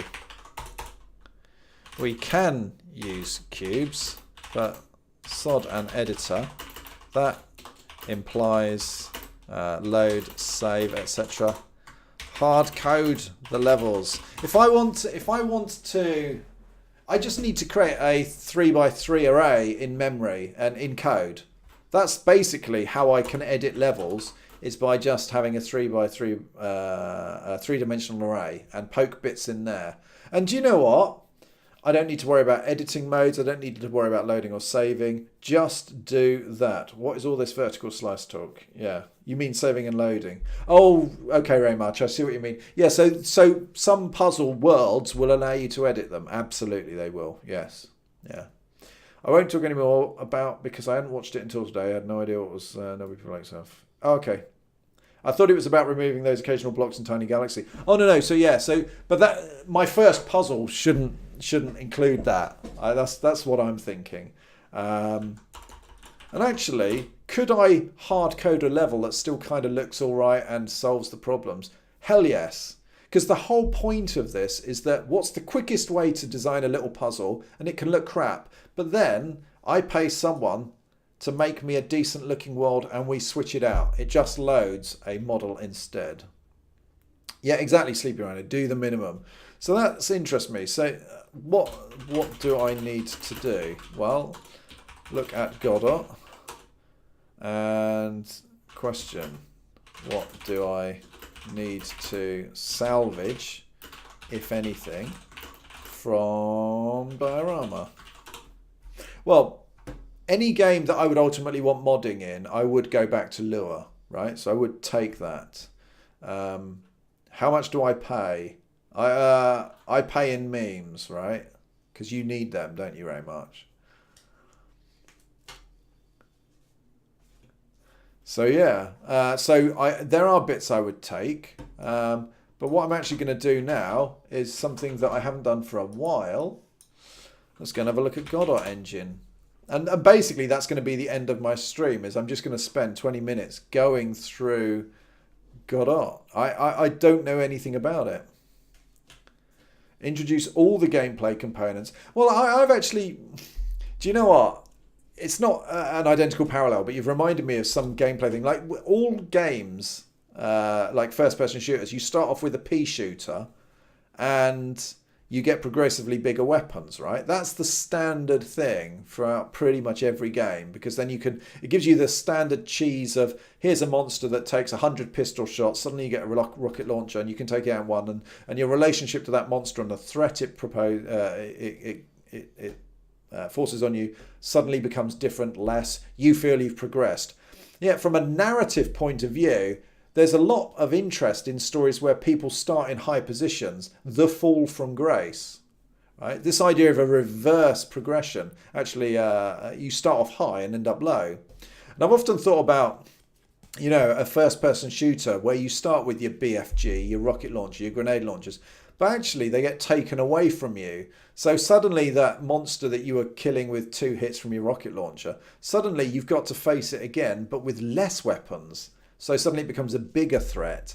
Or maybe you've been clever and saved your BFG, your one BFG shot right till the end of the game when, Anyway. Right, so Godot, who's looked at it on my stream? I'm sure some of you have.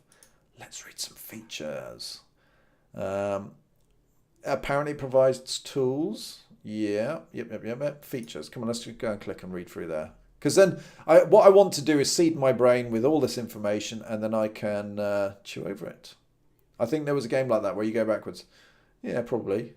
Raymarch looked into it once. Cool. Godot comes with hundreds of built-in nodes. Right. Something hasn't described to me what a node is, so I guess I'm already at a disadvantage. You can also create your own for custom behaviors, editors, and much more. Flexible scene system. Create node compositions with support for instancing and inheritance. Okay. More power to the node. VI, visual editor. Friendly content creation pipeline. Yeah, I suppose we have to be nice to artists. Yep. Persistent live editing where changes are not lost after stopping the game. Yeah, that's one of the problems with Unity, wasn't it? It even works on mobile devices. Great. Yeah.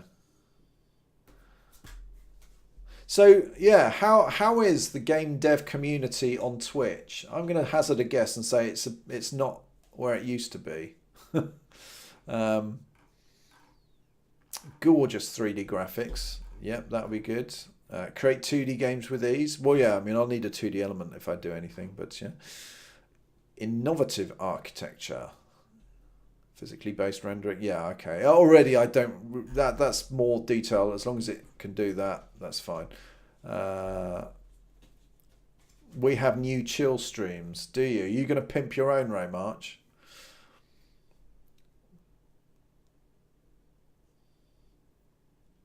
Right. News. CSG support. Okay. The new access handling system. Nope. Documentation. Okay, that's community. What is the community? Games made with God. Deep Six, Shipwrecked. Spalian. Hyperspace Shujo. Well, it's out on Steam. Where's is there a video? Or am I... Oh, I can't be bothered to look. Thanks for that, mate. No way! Hey, it's Schmeliork. Oh, cool. All right, let's go and check this out. Game difficulty normal. I don't know. Begin. Select a tile to land your damaged ship. Oh my god. Okay, maybe I won't play it now. It's suddenly... Gone are the days of Wilk. I see, that's the name of someone, yeah. I don't know what that means. Dire Goldfish is amazing. Hello, Nordal. I don't know. No, you were right there when I started streaming, weren't you? Yes.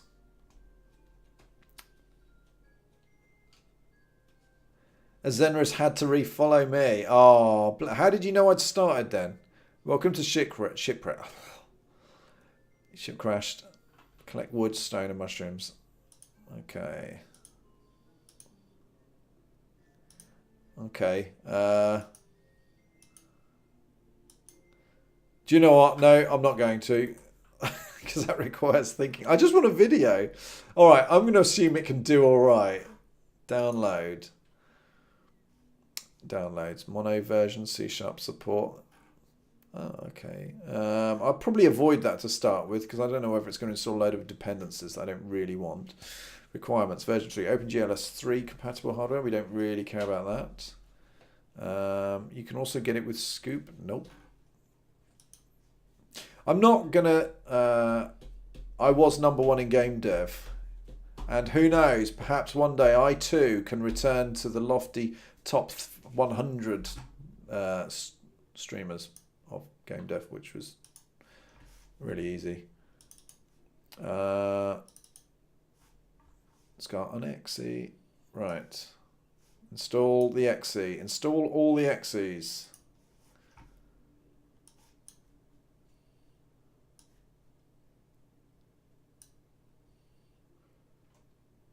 Right. Well, there's not really much to look at. Yeah, I don't think I was #1 in game dev. Hardly Difficult was always there. I mean, he hosted me, so I assume he's still going. It's an interesting one because obviously, of the game dev streamers that I follow, thank you, Senshi77. Wobbly Trout. Oh, I remember that name. What? Hello, people. Is raid an official thing? I just got a pop-up or something that says raiding. Oh, okay. See, I don't know what's changed in Twitch. Is this actually going to work, or what is this doing? Is this supposed to be unzipping or what? It says extract and run. I did. Oh, okay. Something over here. Right. Please confirm you don't currently have any. Would you like to explore the official example projects? Right, so where do I write my code? Oh, okay, I was hoping Godot was just a C++ thing. Okay, I clearly need to go and read up more about it, so I'm not going to run it now. In fact, I'm probably going to wrap up so that I can actually digest the stuff off stream, because otherwise... you can raid now, it's like hosting. Well, thank you for the raiding. I will have to learn now and get a new emotion for the raiding thing. Yes. Hardly is all about the crypto now, right? Well, there's something else who's so I've whinged about VR, I've whinged about Switch indie dev. I could whinge about crypto. Yes. Oh, and Dr. Robot Vinnick, hello there. I'm always number one in your heart. Oh, thanks. Yeah, so I'm not actually gonna do too much now. I'm gonna actually go off stream and read up on this because this actually wasn't quite what I thought it was. Like it's like Unity in that you've got the editor and the front end, but actually I just wanted to dive into code. Now I probably can. Does Godot have its own scripting language or what? Please say this will be more regular. Yes, I hope so. I need to work out because my evenings I'm doing quite a few things now. Stream next weekend. Yeah, so I should, unless I'm out away for a whole weekend, I should always be able to stream at the weekend. And ideally I'd do some in the evenings, but I'm actually doing quite a bit of exercise, although you can't tell, especially as I've still got my belly. And I've got, in 2 weeks' time, I've got another half marathon coming up and then the 10K the week after that. So I've got quite a few things. I think you can use C++, its own language, and C#. Yeah, I'll have to read up. I don't want to... I was about to say, I don't want to make myself look stupid by diving in and talking about something I don't know too much about. That's streaming on Twitch, right? So, yeah. Learn. So I will be reading this. But I'm going to go and do it on my thingy over there and try and not play Monster Hunter World. Does anybody play Monster Hunter World? Okay. So yeah, I'm not going to walk through this with you. So, chat likes it when you look stupid. Well, that will be why I was the number one rated game dev stream, because I regularly made myself look the most stupid. Right, guys, I'm going to head off. It's always I say this, whenever I come back and I see familiar faces or new faces, it's very encouraging, and I'll admit I like it. I like streaming and I like talking to you guys, and I like feeling like somebody actually cares about the lonely existence of life in this kind of entropy heading galaxy where we're all going to end up as dead with disparate cells. It's really quite sad overall, isn't it? It's really quite sad. But that's okay, because Teaser was on stream earlier. Well, if it wasn't for Handmade Hero, who gets massive views, you'd be number one. Is Handmade Hero still working? Has he progressed past a menu system yet? Oh, I'm so funny. Yeah. Yeah, cheers, Not a Robot. Yeah, so 56 viewers. That's very encouraging. Thank you very much. Some of you may even think I was worthwhile and knowledgeable. I think after a while you kind of get used to the kind of rambling garbage that I spout. But I want to make a game. I want it to be spiritually related to Diorama, and I've learned a lot from it. I'd love to be so successful that I could pay someone to make... Like, the original vision for Diorama is still exciting, but the path there, I can't do it on my own. So what? The what's the new... yeah. So, guys, I will... shall I even go full screen? Can I do that? Oh, I'll tell you what. You can have a look at my room, because I'm... Look, I've got my wireless thing. Look, I bought myself a phone holder. Do you want to know what was cool about this phone holder? It's a piece of metal. It's a phone holder. But it came with its own lifestyle video. It did. It came with a video it had some guy cool walking around it going, look at this, it's amazing. And do you know what the top two selling points? It told me. Number one was that this incredibly works both for Android and Apple phones. This phone holder, I know, it works. It doesn't say if it works for like Windows phones, so maybe it doesn't. And the other one is a design bit of genius, right? It can work with a phone in portrait or landscape mode. Isn't that amazing? Isn't that? That's genius. It's crazy. Crazy how these things work. All right, guys. Oh yeah, and Jodie, I've got to attach that, but she's got my cast off. We need a new monitor for Jodie. That one's had enough, which means that I've got to take that long white shelf off the wall, move it there, take that monitor off the wall, put it over that one. Ugh. And then repaint and get new desks. Right, new chairs, sorry. So anyway, oh yeah. Guys, thank you for watching. I will be off. That's something I got close to 19 years ago from Sony for my first ever piece of work. And I took it off the wall because I painted the whole way. Gosh, I am so tedious. Guys, thank you very much. Maybe I'll release diorama source code. Yeah, could do. Good luck with that one. Thank you for watching. See you later, guys. I can't remember how to stop OBS. I can't leave the stream. Infinite stream. What the? Nope, it's not that button. Right, I've got it. Bye.